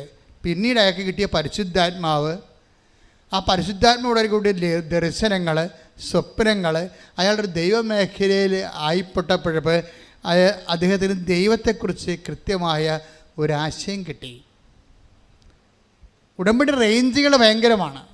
പക്ഷേ ഞങ്ങളെ സംബന്ധിച്ചിടത്തോളം നിങ്ങളുടെ ഭൗതികമായ കണ്ണുനീര് ഒപ്പിയെടുക്കുക ആണ് ഞങ്ങളുടെ പ്രഥമ ലക്ഷ്യമെന്ന് പറയണത്. ഞങ്ങൾക്ക് വേറെ ലക്ഷ്യങ്ങളൊന്നുമില്ലെന്ന് ഞാൻ ഈ ഉടമ്പടി തുടങ്ങിയപ്പോഴേ പറഞ്ഞിട്ടുണ്ട്. ഒരാളെ മതം മാറ്റുകയോ ഒരാൾ ജ്ഞാനസ്നാനപ്പെടുത്തുകയോ ഇതൊന്നും കൃപാസനത്തിൻ്റെ ലക്ഷ്യമല്ല. ലക്ഷ്യമെന്താണ് കാര്യം? നിങ്ങൾ വേദനയില്ലാതെയും സന്തോഷത്തോടെയും ഈ ഭൂമിയിൽ ദൈവത്തെ അനുഭവിച്ചുകൊണ്ട് ജീവിക്കണം. അതുകൊണ്ടാണ് ഞങ്ങൾ പ്രാർത്ഥിക്കുന്നത് നിങ്ങളുടെ കൂടെ നിന്നുകൊണ്ട്. അതുകൊണ്ട് പ്രഖ്യാപിത നയം അത് തന്നെയാണ്. ഞങ്ങളാരും ഈ വിഷയത്തിൽ, നിങ്ങളുടെ വിശ്വാസ വിഷയത്തിൽ ഒന്നും ഇടപെടത്തില്ല. എന്താ കാര്യം? ഞങ്ങളോട് വിശ്വാസ വിഷയത്തിൽ ഇടപെടാനല്ല പറഞ്ഞിരിക്കുന്നത്, നിങ്ങളുടെ ജീവിത സങ്കടങ്ങളിൽ ദൈവത്തിൻ്റെ ആശ്വാസം പകർന്ന് തരാൻ നിങ്ങളെ തന്നെ ഒരുക്കുക എന്നുള്ള ഉദ്ദേശത്തിലാണ്. അതൊക്കെ മനസ്സിലാകും. അച്ഛന് ആൾക്കാരുമായിട്ട് ബന്ധമില്ല, അച്ഛൻ നിങ്ങളുടെ സംഭാവനയോ പണവുമായിട്ട് ബന്ധമില്ല. അച്ഛൻ എൻ്റെ അടുത്ത് വരണമെന്നുണ്ടെങ്കിൽ നിങ്ങളുടെ ഉടമ്പടി എല്ലാം കറക്റ്റായിരിക്കണം. പിന്നെ എന്താണ്? നിങ്ങളുടെ വിഷയത്തിൻ്റെ രേഖ ഉണ്ടാകണം, അത്രേ ഉള്ളൂ. അപ്പോൾ അതിന് മനസ്സിലായില്ല എന്തിനാ പ്രാധാന്യമെന്ന്. എന്തിനാ പ്രാധാന്യം? വിഷയത്തിനാണ് പ്രാധാന്യം, വിഷയത്തിനാണ് പ്രാധാന്യം. കാര്യം നിങ്ങൾ അനുഭവിക്കുന്ന വിഷയങ്ങൾ നിങ്ങൾ ആരായാലും, ഇവിടെ ഇപ്പോൾ ഒരു ക്രിസ്ത്യാനി അല്ലെങ്കിൽ കത്തോലിക്കൻ അല്ലെങ്കിൽ ഒരു ക്രിസ്ത്യാനി അല്ലാത്ത വ്യക്തി അങ്ങനെയല്ല കാണുന്നത്. നമ്മൾ ആൾക്കാരെ കാണുന്നത് സങ്കടമുണ്ടോ സങ്കടമില്ലേ, അത്രയേ ഉള്ളൂ. രോഗമുണ്ടോ രോഗമില്ലേ, ആ വിഷയത്തെ കാണുന്നത്. പക്ഷെ ആ വിഷയത്തിന് ഞങ്ങളെന്താ ചെയ്യണത്? ഞങ്ങൾ അനുഭവിച്ച ദൈവാനുഭവത്തെ നിങ്ങൾക്ക് പകർന്നു തരും. കാരണം ഞങ്ങൾക്ക് വേറെ അനുഭവങ്ങളൊന്നുമില്ല. ഞങ്ങളുടെ വിശ്വാസത്തിൽ ഞാൻ അനുഭവിച്ച ദൈവാനുഭവത്തെ നിങ്ങൾക്ക് പകർന്നു തരും. അപ്പോഴെന്ത് സംഭവിക്കണമെന്ന് വെച്ച് കഴിഞ്ഞാൽ, നിങ്ങൾക്കുണ്ടാകുന്ന സഹനങ്ങൾക്ക് എന്തു ചെയ്യണം? നിങ്ങൾക്ക് സന്തോഷമുണ്ടെങ്കിൽ മാത്രമേ നിങ്ങൾ ജെനുവിനാണോ ഇല്ലയെന്ന് പറയാൻ പറ്റത്തുള്ളൂ. പറഞ്ഞാൽ മനസ്സിലായ?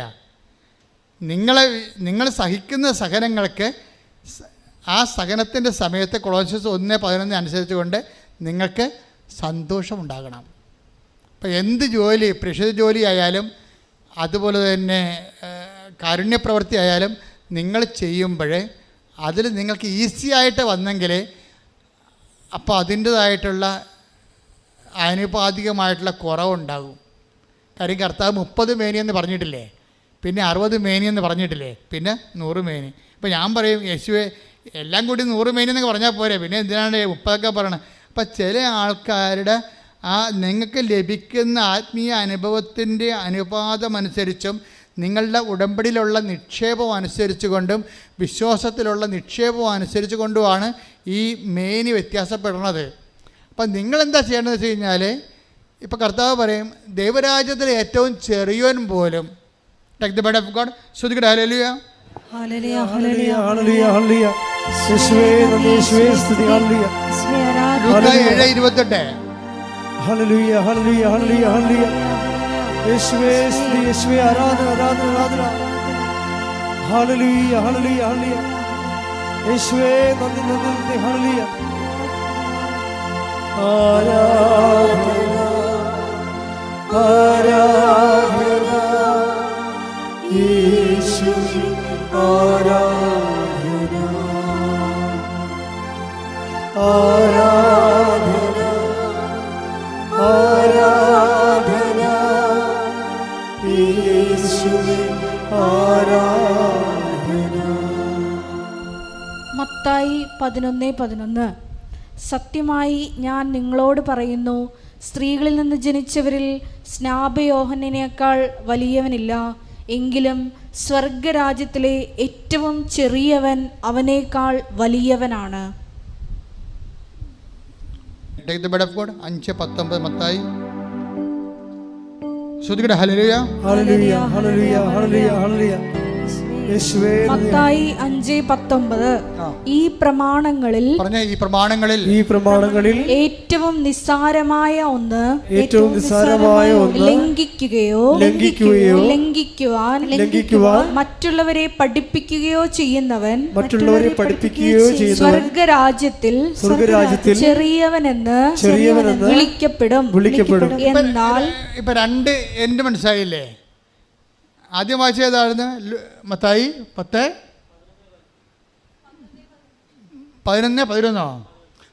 അത് സ്വർഗരാജ്യത്തിൽ ഏറ്റവും ചെറിയവൻ. മത്തായി 5:19 വായിച്ചത് എന്താണ്? സ്വർഗരാജ്യത്തിൽ ഏറ്റവും വലിയവൻ. അപ്പം ദൈവരാജ്യത്തിൽ തന്നെ വലുതും ചെറുതുമുണ്ട്. ഇത് എന്തിനാനുപാതികമായിരിക്കും? നമ്മൾ ആർജിക്കുന്ന കൃപയ്ക്ക് ആനുപാതികമായിരിക്കും. അനുഗ്രഹത്തിനല്ല. ഈ ഭൂമി വെച്ച് അനുഗ്രഹം, ദൈവത്തെ വിശ്വസിക്കാത്തവർക്ക് അനുഗ്രഹം കിട്ടും. അത് ഫിസിക്കൽ ബ്ലെസ്സിങ്സ് എന്ന് പറയും, ഭൗതിക ആനുകൂല്യങ്ങൾ. അത് നിരീശ്വരവാദികളും കിട്ടും. വിശ്വാസം ഇപ്പോൾ തന്നെ ആ ഇംഗ്ലണ്ടിൽ ഇപ്പോൾ പാസ്സായി വന്നിരിക്കുന്ന പ്രധാനമന്ത്രി നിരീശ്വരവാദിയാണ് ഇല്ലേ? അപ്പോൾ നിരീശ്വരവാദിയാണെങ്കിലും ഭൗതിക ആനുകൂല്യങ്ങൾ കിട്ടും. നമ്മൾ പറയുന്നത് ദൈവത്തെ അനുഭവിച്ച ആൾക്കാരുടെ ഏറ്റക്കുറച്ചിലാണ്. എന്താ അത് നിത്യതയുമായിട്ട് ബന്ധപ്പെട്ടാണ്. ഈ ഭൂമിയിൽ എന്ത് കിട്ടണമെന്നും പ്രശ്നങ്ങളൊന്നുമില്ല കേട്ടോ, നിലവിലില്ല. ദൈവം ഈ ഉടമ്പടി ചെയ്യണത് എന്താണ്? ദൈവരാജ്യത്തിൽ വലിയവനുമുണ്ട് ചെറിയവനുമുണ്ട്. ഇതെങ്ങനെയാണ് ഉണ്ടാകണത്? അവൻ ആർജിക്കുന്ന, അതാണ് കൊളോസ്യസ് 1:11 എന്താ വായിച്ചത് നമ്മൾ? സന്തോഷത്തോടെ എല്ലാം സഹിക്കുന്നതിനും, പറഞ്ഞേ, സന്തോഷത്തോടെ എല്ലാം സഹിക്കുന്നതിനും ക്ഷമിക്കുന്നതിനും അവിടുത്തെ മഹത്വത്തിന്റെ പ്രാഭവത്തിനനുസൃതമായി സർവശക്തിയിലും നിങ്ങൾ ബലം പ്രാപിക്കട്ടെ. അപ്പോൾ ഒന്നുകൂടി വായിച്ചത്, സന്തോഷത്തോടെ എല്ലാം സഹിക്കുന്നതിനും ക്ഷമിക്കുന്നതിനും അവിടുത്തെ മഹത്വത്തിന്റെ പ്രാഭവത്തിനനുസൃതമായി സർവശക്തിയിലും നിങ്ങൾ ബലം പ്രാപിക്കട്ടെ. ദൈവത്തിൻ്റെ മഹത്വത്തിൻ്റെ പ്രാഭവത്തിൻ്റെ ആനുപാതികമായി സർവശക്തിയിലും ബലം പ്രാപിക്കുന്നതിനാണ് നമ്മളെ കൃപയുടെ അഭിഷേകം എന്ന് പറയണത്. ദൈവം കവനൻ്റിലൂടെ ഉദ്ദേശിക്കുന്നത് ഈ ശക്തി ധരിക്കുക എന്നുള്ളതാണ്. പറഞ്ഞാൽ മനസ്സിലായില്ലേ? ബലം പ്രാപിക്കുക. മനുഷ്യൻ ബലം പ്രാപിക്കുന്നത് ഒക്കെ നല്ല പ്രോട്ടീൻ കഴിച്ച് ജിംനേഷ്യത്തിൽ പോകുമ്പോഴാണ്. പക്ഷേ കൃപയുടെ ഉദ്ദേശം ആത്മാവിൻ്റെ ബലം പ്രാപിക്കലാണ് ഉദ്ദേശിക്കുന്നത്. ഇപ്പം നിങ്ങൾ മക്കളില്ലാത്തവർക്ക് മക്കളുണ്ടാകും. 23 വർഷമായിട്ട് മക്കളില്ലാത്ത ആൾക്കാർക്ക് എങ്ങനെ ഉടമ്പടി എടുക്കുമ്പോൾ ഉടനെ ആ മാസം തന്നെ മക്കളുണ്ടാകണത്? അപ്പോൾ മാതാവ് കൊടുക്കണത്. അപ്പോൾ ഭൗതിക ആനുകൂല്യത്തിൽ ഈ ആൾക്കാരെ ഒരു പഞ്ഞവുമില്ല. പക്ഷെ ദൈവം ഉന്നം വെക്കുന്നത് അതല്ല. ഈ ഒരു സങ്കീർണമായ ഭൗതിക സാഹചര്യത്തിന് സമ്മർദ്ദം നൽകിയിരിക്കുന്നത് അതിലൂടെ നിങ്ങളുടെ ആത്മാവിനെ ബലപ്പെടുത്താനുള്ള സാധ്യതകൾ അന്വേഷിക്കുകയാണ് ഉടമ്പടി. പിടിയോ? അതെന്താ ചെയ്യണം? അതിന് സഹനത്തിന് ഒരു വ്യക്തിക്ക് എപ്പോഴാണ് സന്തോഷം ഉണ്ടാകുന്നത്? Take the bread of God again വായിച്ചേ.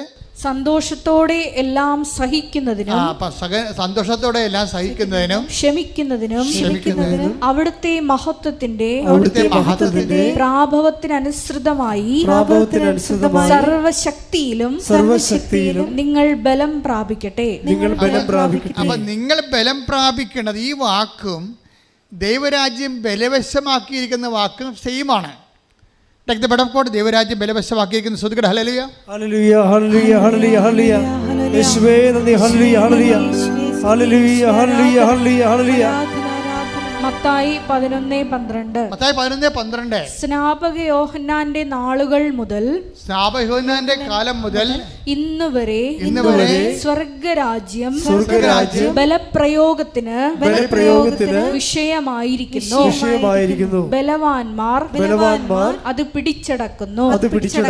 അപ്പൊ ദൈവരാജ്യം ബലവാന്മാരാണ് പിടിച്ചടക്കുന്നത്. ഈ ബലമെന്ന് പറയണത് എന്താണെന്നാണ് ഈ പറയണത്. എന്താണ് ബലം? കൃപയാണ് ബലം. പിടിയാ. കൃപ നമ്മൾ ആർജിക്കുന്നതിന് ആനുപാതികം എന്താണ്? അവിടുത്തെ മഹത്വത്തിൻ്റെ പ്രാഭവത്തിൻ്റെ ആനുപാതികമാണ്. അല്ലാതെ നമുക്ക് വേറെ തോതില്ല. കൃപയ്ക്ക് തോതില്ല. കൃപയ്ക്ക് കൊളോസ്യസ് 1:11 ഒരേ തോതേ വെച്ചിട്ടുള്ളൂ. എന്താണ്? അവിടുത്തെ മഹത്വത്തിൻ്റെ പ്രാഭവത്തിൻ്റെ ആനുപാതികം. അത് 100 മേനിയാണ്. ഇതാണ് കർത്താവ് പറയണത്. നീതിമാന്മാർ എൻ്റെ പിതാവിൻ്റെ രാജ്യത്തിൽ സൂര്യനെപ്പോലെ ശോഭിക്കും. മത്തായി 13:43. അപ്പോൾ നീതിമാന്മാർ തങ്ങളുടെ പിതാവിന്റെ രാജ്യത്തിൽ സൂര്യനെ പോലെ പ്രശോഭിക്കും എന്ന് പറഞ്ഞ.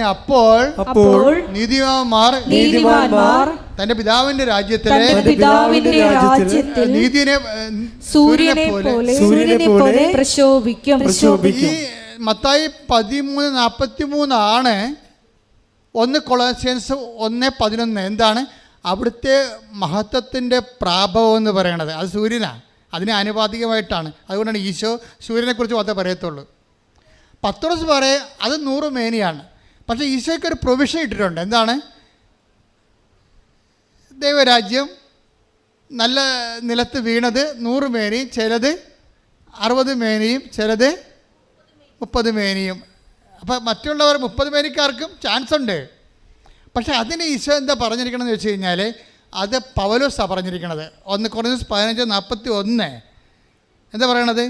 പുനരുദ്ധാനത്തിലെ ആത്മാക്കൾ ഇങ്ങനെ ഇരിക്കും, ചിലത് നക്ഷത്രങ്ങളെപ്പോലെ ഇരിക്കും, ചിലത് ചന്ദ്രനെപ്പോലെ ഇരിക്കും. അതാണ് 60 മേനി. നക്ഷത്രം 30 മേനി.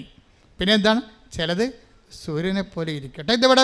അതാകുമ്പോൾ 100 മേനി. 1 കൊരിന്ത്യർ 15:41. 1 കൊരിന്ത്യർ 15:41. സൂര്യന്റെ തേജസ് ഒന്ന്, സൂര്യന്റെ തേജസ് ഒന്ന്, സൂര്യന്റെ തേജസ് ഒന്ന്, ചന്ദ്രന്റേത് മറ്റൊന്ന്, നക്ഷത്രങ്ങളുടേത് വേറൊന്ന്, നക്ഷത്രങ്ങൾ തമ്മിലും തേജസ്സിന് വ്യത്യാസമുണ്ട്. ഇപ്രകാരം തന്നെയാണ് മരിച്ചവരുടെ പുനരുദ്ധാനവും. ഇപ്രകാരം തന്നെയാണ് മരിച്ചവരുടെ പുനരുദ്ധാനം എന്ന് പറയുമ്പോഴേ നമ്മൾ ഈ ഭൂമിയിൽ ആർജിക്കുന്ന കൃപ ആർജിച്ചത് എങ്ങനെ മനസ്സിലാക്കാൻ പറ്റുമെന്നാണ് പറയണത്. അത് 1 കൊരിന്ത്യർ 11:15 മനസ്സിലാക്കാൻ പറ്റാതെ സഹനത്തിന് സന്തോഷമുണ്ടാകും. എൻ്റെ മക്കളെ, നിങ്ങളുടെ സഹനങ്ങൾക്ക് സന്തോഷം ഉണ്ടാകുന്നത് വരെ കൃപ ആർജിക്കാനുള്ള പ്രോസസ്സിങ് നടന്നുകൊണ്ടിരിക്കും. ഇതുകൊണ്ട് തന്നെയാണ് ബുദ്ധിപരമായിട്ട് ഇൻവെസ്റ്റ് ചെയ്യണതിൻ്റെ അകത്ത്. ഇതൊരു മാത്തമാറ്റിക്കൽ ഇൻവെസ്റ്റ്മെൻറ്റ് പ്ലാനാണിത്. നമ്മൾ ഇതിനകത്ത് ഇൻവെസ്റ്റ് ചെയ്യണം. ഇപ്പം നിങ്ങൾക്കൊരു അമ്മായിയമ്മ, ഇപ്പം ഇന്നാൾ ഒരു ചേട്ടത്തി സാക്ഷ്യം പറഞ്ഞാൽ എന്താണ് സാക്ഷ്യം പറഞ്ഞാൽ? അച്ഛാ എന്താ പറഞ്ഞവർ? ഒരു അമ്മായിയപ്പം സാക്ഷ്യം പറഞ്ഞില്ലേ? എൻ്റെ മകളെ ഒരു കടുവാക്കാണ് കെട്ടിച്ചതെന്ന്. അപ്പം അച്ഛൻ വാപത്തി പിടിച്ച് മൈക്കും ബാക്കി കളഞ്ഞ്. കാരണം കടുവ വേണം ഇവിടെ വന്ന് നമ്മുടെ ഇവിടുത്തെ സ്റ്റാമ്പിനെ കൈകാര്യം ചെയ്യുന്ന മേക്കിൽ വെച്ചല്ലേ പറഞ്ഞത്. എൻ്റെ മകളെ ഒരു കടുവാക്കാണ് കെട്ടിച്ചത്. അപ്പം കടുവയായിരിക്കും. ഈ കടുവയെ നമ്മൾക്ക് പൂച്ചയാക്കാൻ പറ്റും, പുലിയെ പൂച്ചയാക്കാൻ പറ്റും. 2 തരത്തിലാണ് വരണത്. ഒന്ന്, കൃപയാർജിക്കുമ്പോൾ നിനക്കത് അവരുണ്ടാക്കുന്ന സങ്കടങ്ങൾ, സംഘർഷങ്ങൾ നിനക്ക് സന്തോഷമാക്കി തോന്നും. എന്താ കാര്യം? ഇതിലൂടെ ക്രിസ്തുവിൻ്റെ സഹനത്തിൽ ഞാൻ പങ്കെടുക്കുന്നു. അതാണ് സംഭവം. ഇതിലൂടെ ക്രിസ്തുവിൻ്റെ സഹനത്തിൽ ഞാൻ പങ്കെടുക്കുന്നു. ക്രിസ്തുവിൻ്റെ സഹനം എന്ന് പറയണത് കർത്താവ് ഇനി ആർക്കും ഒന്നും അവിടെ ചെയ്യാൻ പറ്റാത്ത രീതിയിൽ ഇനി കർത്താവ് റെക്കോർഡ് ഇട്ടിട്ടുണ്ട്. ആ റെക്കോർഡിൻ്റെ അപ്പുറത്ത് ഇനി ആർക്കും റെക്കോർഡ് ഇടാൻ പറ്റത്തില്ല. കാര്യം വെച്ച് കഴിഞ്ഞാൽ അവൻ മരിച്ചു കഴിഞ്ഞതിന് ശേഷം പിന്നെയും ആൾക്കാർ അവനെ ആക്ഷേപിച്ചുകൊണ്ടിരുന്ന്, നമ്മളെല്ലാ സംഭവം മരിച്ചോടുകൂടി തീരുമല്ല. ക്രിസ്തുവിൻ്റെ സഹനം മരിച്ചിട്ടും തീരണില്ല. അവിടെ അയ്യൻ്റെ 6 എഴുതി വെച്ചിട്ടുണ്ട്. അവൻ നോക്കിയിട്ട് വഴിയെ പോകുന്ന ആൾക്കാർ പറയും, എന്താ പറയണത്? ഇവൻ രാജാവല്ലേ, ഇവൻ എന്നാൽ പിന്നെ ഇവനെ രക്ഷിക്കാൻ പാടില്ല, ഞാൻ ഇറങ്ങി വരാൻ പാടില്ല എന്ന് പറഞ്ഞ് ഇവർ അപ്പം മരിച്ചിട്ടും ആക്ഷേപിക്കുന്നതിലേക്ക് അവിടം വരെ എത്തിയിട്ടില്ല സെൻറ്റ് പോൾ പറയണത്. അവൻ മരണത്തോളോ തന്നെ താഴ്ത്തിയെന്നാണ് പറയണത്. പക്ഷെ അവൻ മരണത്തോളം അല്ല താഴ്ത്തിയത്, അവൻ മരണാനന്തരം തന്നെ താഴ്ത്തിയവനാണ് ക്രിസ്തു. കൈയടിച്ച് സുഖിക്കട്ടെ.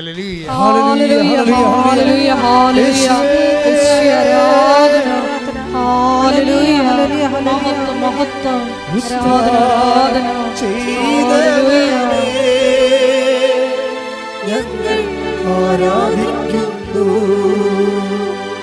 മരണത്തെ ജയിച്ചവനെ, ഞങ്ങൾ ആരാധിക്കുന്നു. പരിശുദ്ധ പരമ ദിവ്യകാരുണ്യത്തിന് ആരാധനയും സ്തുതിയും പുകഴ്ചയും ഉണ്ടായിരിക്കട്ടെ. മരണാനന്തരവും ഇങ്ങനെ ഒരു തുണിയുടെ നഗ്നതയിൽ ഒരു കുറവിറച്ചിയായിട്ട് പെരുവഴി തൂങ്ങിക്കിടക്കുമ്പോഴും അവൻ മരിച്ചിട്ടും അവനെ ആക്ഷേപിച്ചുകൊണ്ട് ജനങ്ങൾ പോകുന്നതായിട്ട് സുവിശേഷം പറഞ്ഞാണ് ഈ സുവിശേഷം എന്ന് പറയുന്ന മഹാസംഭവം അവസാനിക്കുന്നത്. അപ്പോൾ അവനും മരണാനന്തരവും തന്നെ താഴ്ത്തിക്കൊണ്ട് നമുക്ക് സഹനത്തിൻ്റെയും സന്തോഷത്തിൻ്റെയും അവസാനം മാതൃകയായിട്ട് അവൻ കാലത്തിൽ ഇങ്ങനെ ജ്വലിച്ച് നിൽക്കുകയാണ്. ഇവൻ്റെ അരൂപി നമ്മൾ സ്വീകരിക്കാനാണ് സതീഷിനോട് പരിശുദ്ധാത്മാ പറയണത്, ടേക്ക് ഹിസ് പാർട്ട്. എന്ത് മനോഹരമാണത് കേൾക്കാൻ ആ സാക്ഷ്യം. ഇവൻ്റെ അരൂപി, ഇവനാണ് ലോകത്തെ ജയിച്ചവൻ. അവനിൽ നിനക്കൊരു പങ്കാളിത്തം വേണമെന്ന് പറയും. ദൈവം സ്നേഹിക്കുന്നവർക്ക് ദൈവം ആദ്യം കൊടുക്കുന്നത് ക്രിസ്തുവിലുള്ള പങ്കാളിത്തമാണ്. കൈയടിച്ച്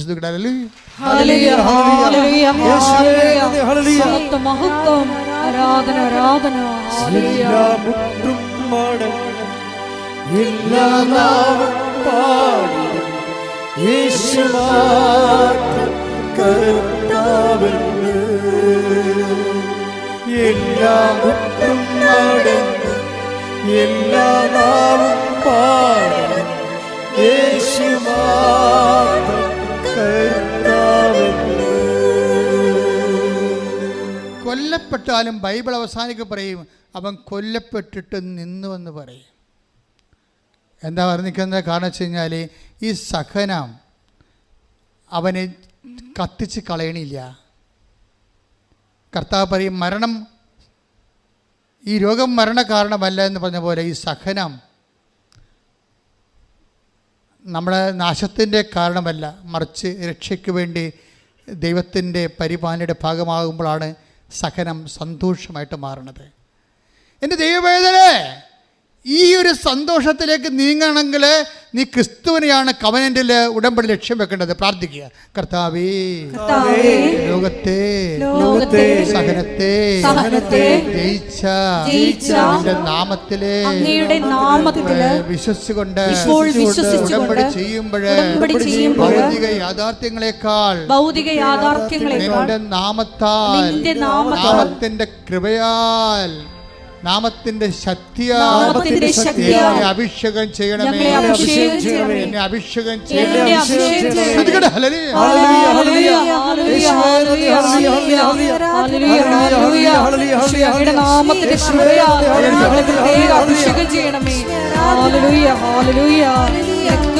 ജീവിക്കുവാൻ ഞങ്ങളെ അഭിഷേകം ചെയ്യണമേ. ഇത് കൊണ്ടാണ് ബൈബിളിലെ സഹനം സന്തോഷമാക്കുന്നതിന് വേണ്ടി ആന്തരിക സന്തോഷം, ഇത് ആന്തരിക സന്തോഷമാണ്. അതിനാണ് പരിശുദ്ധാത്മാവിൻ്റെ സന്തോഷമെന്ന് നമ്മൾ 14-17 പറയണത് അല്ലേ. ദൈവരാജ്യം, അത് ദൈവരാജ്യത്തെക്കുറിച്ചാണ് പറയണത്. എന്താണ് ദൈവരാജ്യം? പറഞ്ഞേ. ഭക്ഷണവും പാനീയവുമല്ല, നീതിയും സമാധാനവും പരിശുദ്ധാത്മാവിലുള്ള സന്തോഷവുമാണ്. അപ്പൊ ആത്മാവ് സന്തോഷം കൈമാറുന്നത് ക്രിസ്തുവിന് നമ്മൾ പങ്കാളികളാകുമ്പോഴാണ്. ക്രിസ്തു എന്ന് പറയുന്നത് സകലത്തിനെ ജയിച്ച അവസാനത്തെ വിജയിയുടെ പേരാണ്. എല്ലാ സകല സാഹചര്യങ്ങളെയും അതിജീവിച്ച ഒരു യുണീക്ക് റെഡീമറായി ഈശോ മാറുന്നത് ഇവിടെ വെച്ചാണ്. നമ്മൾ പ്രാർത്ഥിക്കുന്നത് ക്രിസ്തുവേ, നിൻ്റെ ബലം, നിൻ്റെ സഹനമല്ല. സഹനത്തിന് കൃപയ്ക്കും വേണ്ടി ബൈബിൾ ഉപയോഗിക്കുന്ന ഒറ്റ വാക്ക് ബലമെന്നുള്ളതാണ്. എന്നെ ബലപ്പെടുത്തണമേ എന്നാണ് പ്രാർത്ഥിക്കേണ്ടത്. മനസ്സിലായില്ലേ? നിങ്ങളെ ഇപ്പോൾ ഉടമ്പടിയുടെ എന്തെങ്കിലും ഒരു വിഷയം, ഇപ്പം നിങ്ങൾ റിസൾട്ട് നോക്കി ഒരു വിഷയം പോയി, അപ്പോൾ എൻ്റെ ഉടനെ ഞാനെങ്ങനെ കൂട്ടുകാരുടെ മുമ്പിൽ നോക്കും, ഞാനെങ്ങനെ നാട്ടുകാരുടെ മുമ്പിൽ നോക്കും, ഞാൻ നാളെ കയറി പോകുന്നതാണ് പറഞ്ഞിരിക്കണത്, ഞാൻ ലോൺ എടുത്ത് പോയില്ല, 20 ലക്ഷത്തിൻ്റെ പലിശ ഞാൻ കൊടുക്കണമില്ല, ഇങ്ങനെ ഓരോ കാര്യം പറഞ്ഞ് പട്ടി പോകണ പോലെ മോങ്ങരുത്. കമ്പ്യൂട്ടർ നോക്കുമ്പോൾ നിങ്ങളുടെ വിഷയം കണ്ടില്ലെങ്കിൽ കർത്താവ് കാണുന്നുണ്ട് എല്ലാ കാര്യം. കർത്താവിന് പദ്ധതിയുണ്ട്. നീ ചിലപ്പോൾ കയറിപ്പോയി കഴിഞ്ഞാൽ, ഈ സമയത്ത് കയറിപ്പോയി കഴിഞ്ഞാൽ ചിലപ്പോൾ നിനക്ക് അവിടെ അതിൻ്റെ അക്കോമഡേഷൻ കിട്ടിയില്ലെന്ന് വരും, അല്ലെങ്കിൽ ആ സബ്ജക്റ്റ് നിനക്ക് കൈകാര്യം ചെയ്യാൻ പറ്റാതെ വരും. നിന്നെക്കാളുന്നെല്ലാം നിൻ്റെ വഴി കർത്താവിനറിയാം. അതിന് കർത്താവ് നിൻ്റെ വഴി കർമ്മീകരിക്കുകയാണ്. അപ്പം നീ എന്താ പറയേണ്ടത്? എൻ്റെ ഫയൽ കർത്താവ് എടുക്കണവരെ എന്നെ ബലപ്പെടുത്തണമേ. ബലപ്പെടുത്തുക എന്ന് വെച്ച് കഴിഞ്ഞാൽ അതിൻ്റെ അർത്ഥം എന്താണ്? എൻ്റെ സഹനങ്ങൾക്ക് ആനുപാതികമായ കൃപ നൽകണമേ. അതിൻ്റെ അർത്ഥം എന്താണ്? ക്രിസ്തുവിൻ്റെ സഹനങ്ങളിലെ ക്രിസ്തു സന്തോഷിച്ചതുപോലെ എന്നെയും എൻ്റെ സഹനങ്ങളെ സന്തോഷിപ്പിക്കാനുള്ള ആത്മാവിനാൽ അഭിഷേകം ചെയ്യണമേ. കൈയടിക്കട്ടെ.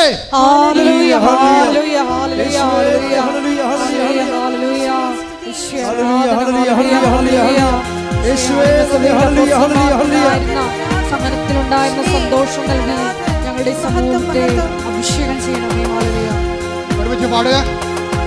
ആത്മാവാം ദൈവമേ വരണേ, എന്റെ ഉള്ളിൽ വസിക്കാൻ വരണേ. ആത്മാവാം ദൈവമേ വരണേ, എന്റെ ഉള്ളിൽ വസിക്കാൻ വരണേ. ദാഹിച്ചു നിന്നെ ഞാൻ തേടുന്നു, സ്വർഗം തുറന്നിറങ്ങി നീ വരണേ. ദാഹിച്ചു നിന്നെ ഞാൻ തേടുന്നു, സ്വർഗം തുറന്നിറങ്ങി നീ വരണേ. ആത്മാവാം ദൈവമേ വരണേ, എന്റെ ഉള്ളിൽ വസിക്കാൻ വരണേ. രോഗസൗഖ്യ പ്രാർത്ഥന സമയമാണ്. നിങ്ങളുടെ ജീവിത ദുരിതങ്ങളുടെ മേൽ ദൈവിക ആധിപത്യം പ്രാപിക്കുന്ന ശാസന പ്രാർത്ഥനയുടെ സമയമാണ്. ഓൺലൈനിൽ ഈ പ്രാർത്ഥന കൂടുന്നവർ എന്നെല്ലാം കൂടിയാലും ഇതേ അനുഭവത്തിൽ നിങ്ങൾക്ക് അഭിഷേകം ചെയ്യപ്പെടും. കാര്യം ഇത് ഉടമ്പടി ആരാധനയാണ്. ആരാധന പോലും ഉടമ്പടി എന്ന പദ്ധതിയിൽ ഇൻഷുറാണ്. അതുകൊണ്ടാണ് കാലാതീതമായി നിന്നെ ഈ ആരാധന സഹായിക്കുന്നത്. എൻ്റെ മക്കളെ, കൈകളടച്ച് കൈകൾ കൂപ്പി ആദരവോടെ നിൽക്കുക. കർത്താവിൻ്റെ സന്ദർശന സമയമാണ്.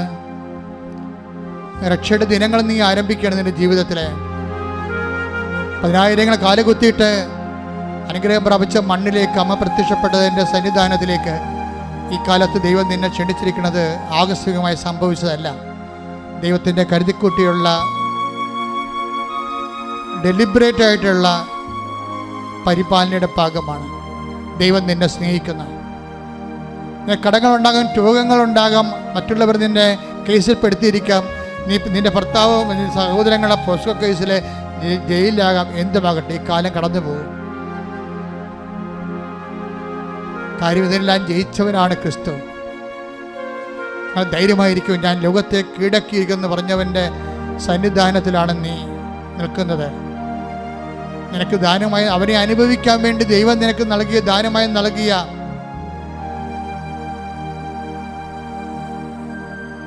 ദൈവത്തിൻ്റെ പരിപാലനയുടെ ഭാഗമാണ് പരിശുദ്ധ അമ്മ. അമ്മ തൻ്റെ ദൈവിക ദൗത്യം നിർവഹിച്ച ദൈവിക ഉടമ്പടിയിലാണ് നിന്നെ ഇപ്പോഴ് പങ്കാളിയാക്കിയിരിക്കുന്നത്.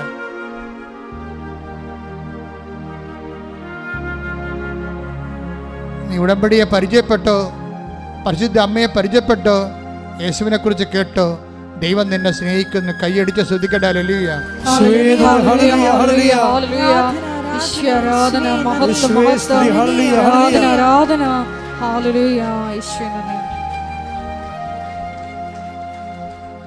ഒരു കൈ വലത് കൈ ശിരസിലും ഇടത് കൈ നെഞ്ചിലും ചേർത്ത് പിടിക്കുക. കർത്താവേ, വിശ്വാസത്തിൽ നിന്റെ അവകാശമായ മക്കള് നിന്റെ പരിശുദ്ധ ദൈവമാത പ്രത്യക്ഷപ്പെടുവാൻ നീ അനുഗ്രഹം നൽകിയ വിശുദ്ധമായ മണ്ണിൽ നിന്നുകൊണ്ട് അവിടെ കണ്ണീരിൻ്റെ കാലത്ത് നിന്ന് നാമം വിളിച്ച് അപേക്ഷിക്കുന്ന ആഗ്രഹിന്റെ ദൈവമേ, എല്ലാവരും പരിത്തത്തിയായി മരുഭൂമിയിലേക്ക് വലിച്ചെറിയുമ്പോഴും കുളിർജലമായി നീ മരുഭൂമിയിൽ ഒഴുകി വന്ന ദൈവമേ, ഞങ്ങളുടെ പിതാക്കന്മാരെ മരുഭൂമിയിൽ മേഘസ്തംഭമായി തണലേക്ക് നയിച്ച ദൈവമേ, ഹൊറേബിലെ മുൾമരമെരിയാതെ എരുതി നടുവിൽ നീ ജ്വലിച്ചു നിന്ന ദൈവമേ, നിന്റെ ദിവ്യ സാന്നിധ്യമായി ഇത് ഞാനാണെന്ന് പറഞ്ഞുകൊണ്ട് കടലിന് മീതെ നടന്നുകൊണ്ട് കടലിനെ ശാന്തമാക്കിയ പരിശുദ്ധ ദിവ്യകൃപാനെ നിനക്ക് നേരവും ആരാധനയും സ്തുതിയും സ്തോത്രമുണ്ടാകട്ടെ. സ്തുതിക്കട്ടെ.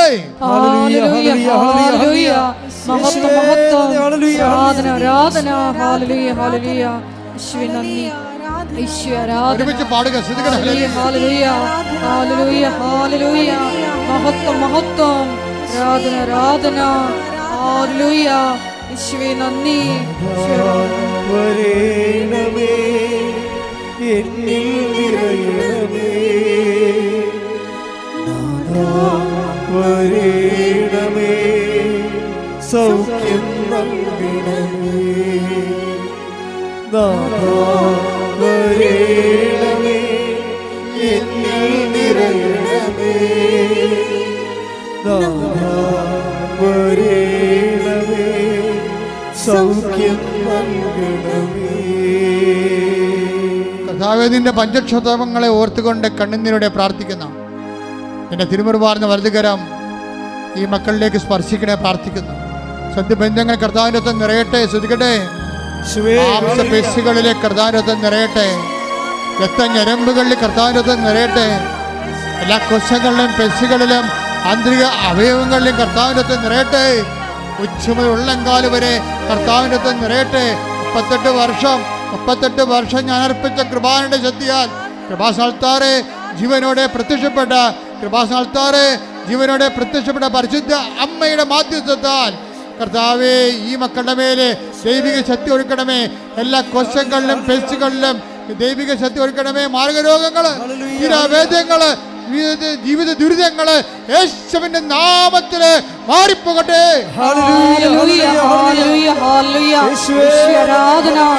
എല്ലാ രോഗദുരിതങ്ങളും മാറിപ്പോയിക്കൊണ്ട് അങ്ങയുടെ നാമത്തെ ഈ ആരാധനയിലൂടെ വീണ്ടും വീണ്ടും മഹത്വപ്പെടുത്തണമേ.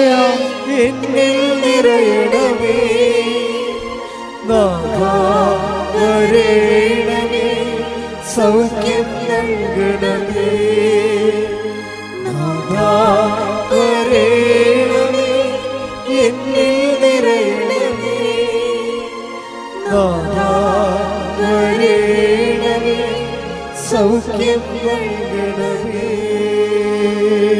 അപ്പാ ദേവപിതാവേ, അങ്ങേ പുത്രനായ യേശുക്രിസ്തുവിന്റെ നാമത്തില് ഞങ്ങൾ പ്രാർത്ഥിക്കുന്നു. അങ്ങേ കൈകള് ഈ മക്കളുടെ മേലെ നീട്ടണമെന്ന് പ്രാർത്ഥിക്കുന്നു. ദൈവത്തിൻ്റെ ശക്തി ഈ മക്കളിലേക്ക് ഒഴുകണമെന്ന് പ്രാർത്ഥിക്കുന്നു. കർത്താവേ, ജോലിയില്ലാത്ത മക്കള്,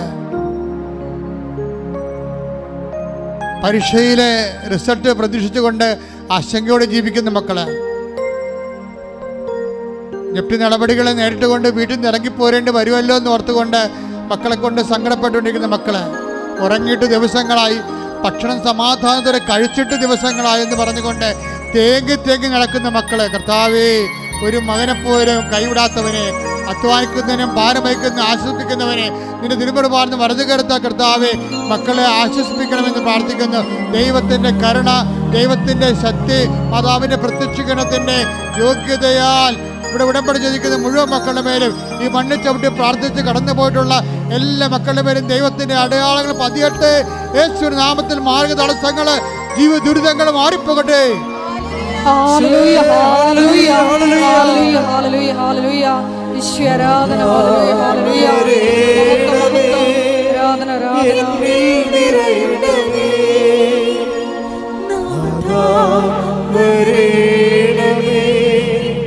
സൗഖ്യം നൽകണമേ. മൗനമായി പ്രാർത്ഥിക്കേണ്ട സമയമാണ്.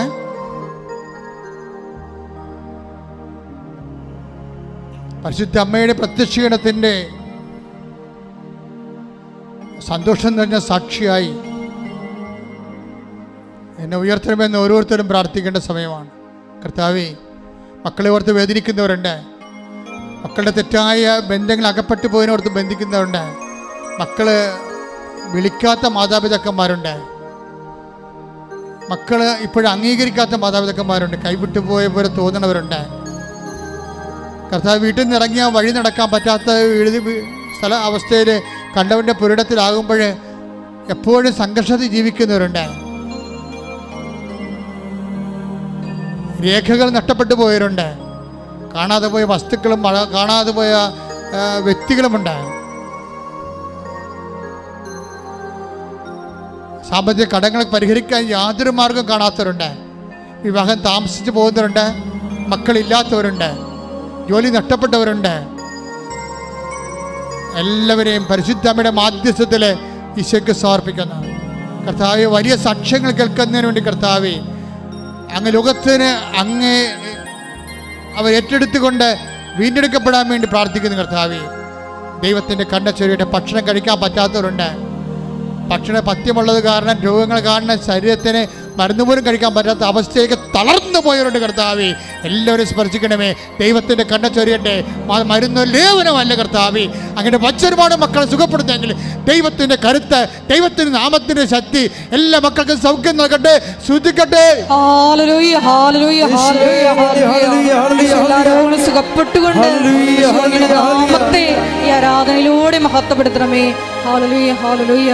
മഹത്വം, മഹത്വം. ആരാധന. ദൈവമേ നന്ദി. ദൈവമേ ആരാധന. മൗനമായി പ്രാർത്ഥിക്കേണ്ട സമയമാണിത്. കൈകൾ കൂപ്പി വ്യക്തിപരമായ ആവശ്യങ്ങൾക്ക് വേണ്ടി മൗനമായി പ്രാർത്ഥിക്കുക.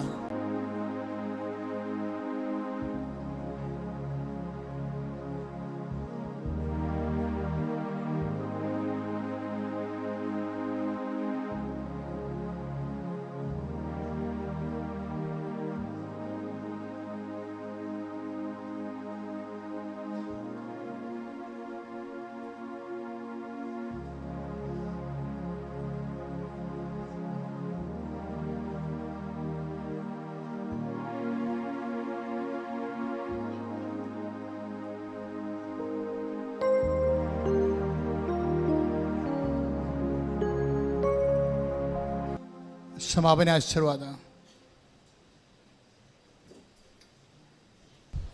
ഒരിക്കൽ കൂടി മരിയൻ ഉടമ്പടിയിൽ സമർപ്പിച്ചിരിക്കുന്ന എല്ലാ വിഷയങ്ങളും ദൈവമാതാവിൻ്റെ മധ്യസ്ഥയിൽ ദിവ്യകാരുണ്യ സന്നിധിയിൽ സമർപ്പിച്ചുകൊണ്ട് ഒരു നിമിഷം നമുക്ക് മൗനമായിട്ട് പ്രാർത്ഥിക്കാം. നമ്മുടെ ജീവിതത്തിലെ സഹന സാഹചര്യങ്ങളെല്ലാം ഈശോയുടെ കുരിശോട് ചേർത്തുകൊണ്ട് നിത്യത വരെ ഈശോയെ നിന്നെ ലക്ഷ്യമാക്കി മാത്രം യാത്ര ചെയ്യുവാൻ ഈ ആരാധനയിലൂടെ ഞങ്ങളെ തിരഞ്ഞെടുത്ത് അഭിഷേകം ചെയ്യണമേ എന്ന് ഒരു നിമിഷം നമുക്ക് പ്രാർത്ഥിക്കാം. സഹന സാഹചര്യങ്ങളിലെല്ലാം വിശ്വാസം പ്രഖ്യാപിച്ചുകൊണ്ട് ദൈവസ്നേഹത്തോടെ മുന്നേറിക്കൊണ്ട് ബലപ്രയോഗത്തിലൂടെ നിൻ്റെ രാജ്യം കൈവശപ്പെടുത്തുവാനുള്ള വലിയ കൃപയ്ക്ക് വേണ്ടി ഞങ്ങൾ ഒരു നിമിഷം പ്രാർത്ഥിക്കുന്നു. ഞങ്ങളുടെ ജീവിതത്തിൽ ലഭിച്ചിരിക്കുന്ന സഹന സാഹചര്യങ്ങളെല്ലാം ഈശോയെ നിൻ്റെ കൃപ വന്ന് നിറഞ്ഞ് നിൻ്റെ മഹത്വത്തിൻ്റെ പ്രാഭവത്തിനനുസൃതമായി സർവശക്തിയോടെ പിതാവിൻ്റെ കൃപയിലേക്ക് മുന്നേറുവാനുള്ള വലിയ അഭിഷേകത്തിന് വേണ്ടി പ്രാർത്ഥിച്ചുകൊണ്ട് മരിയൻ പ്രത്യക്ഷീകരണത്തിൻ്റെ സ്ഥിരം സാക്ഷികളാക്കി മരിയൻ ഉടമ്പടി എടുത്തിരിക്കുന്ന ഞങ്ങളെല്ലാവരെയും ഉയർത്തണമേ എന്ന് പ്രാർത്ഥിച്ചുകൊണ്ട് ശിരസ്സ് നമിച്ച് നമുക്ക് ദിവ്യകാരുണ്യ നാഥൻ്റെ ആശീർവാദം സ്വീകരിക്കാം.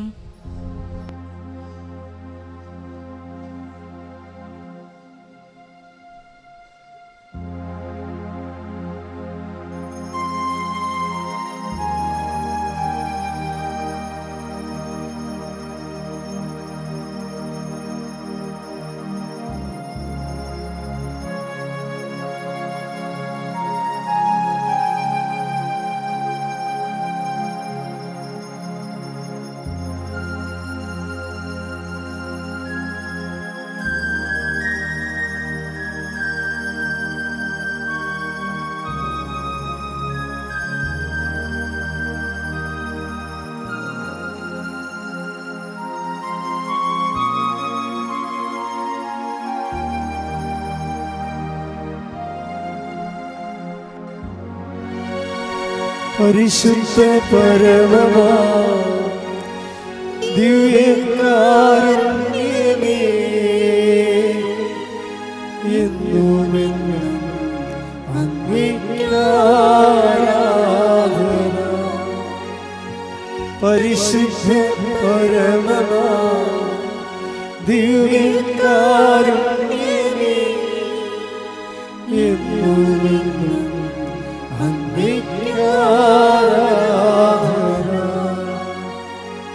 പരിശുദ്ധ പരമമാ ദിവ്യകാരുണ്യമേ എന്നുമെന്നും അങ്ങേക്ക് ആരാധന. ആവേ ആവേ ആവേ മരിയ ആവേ ആവേ ആവേ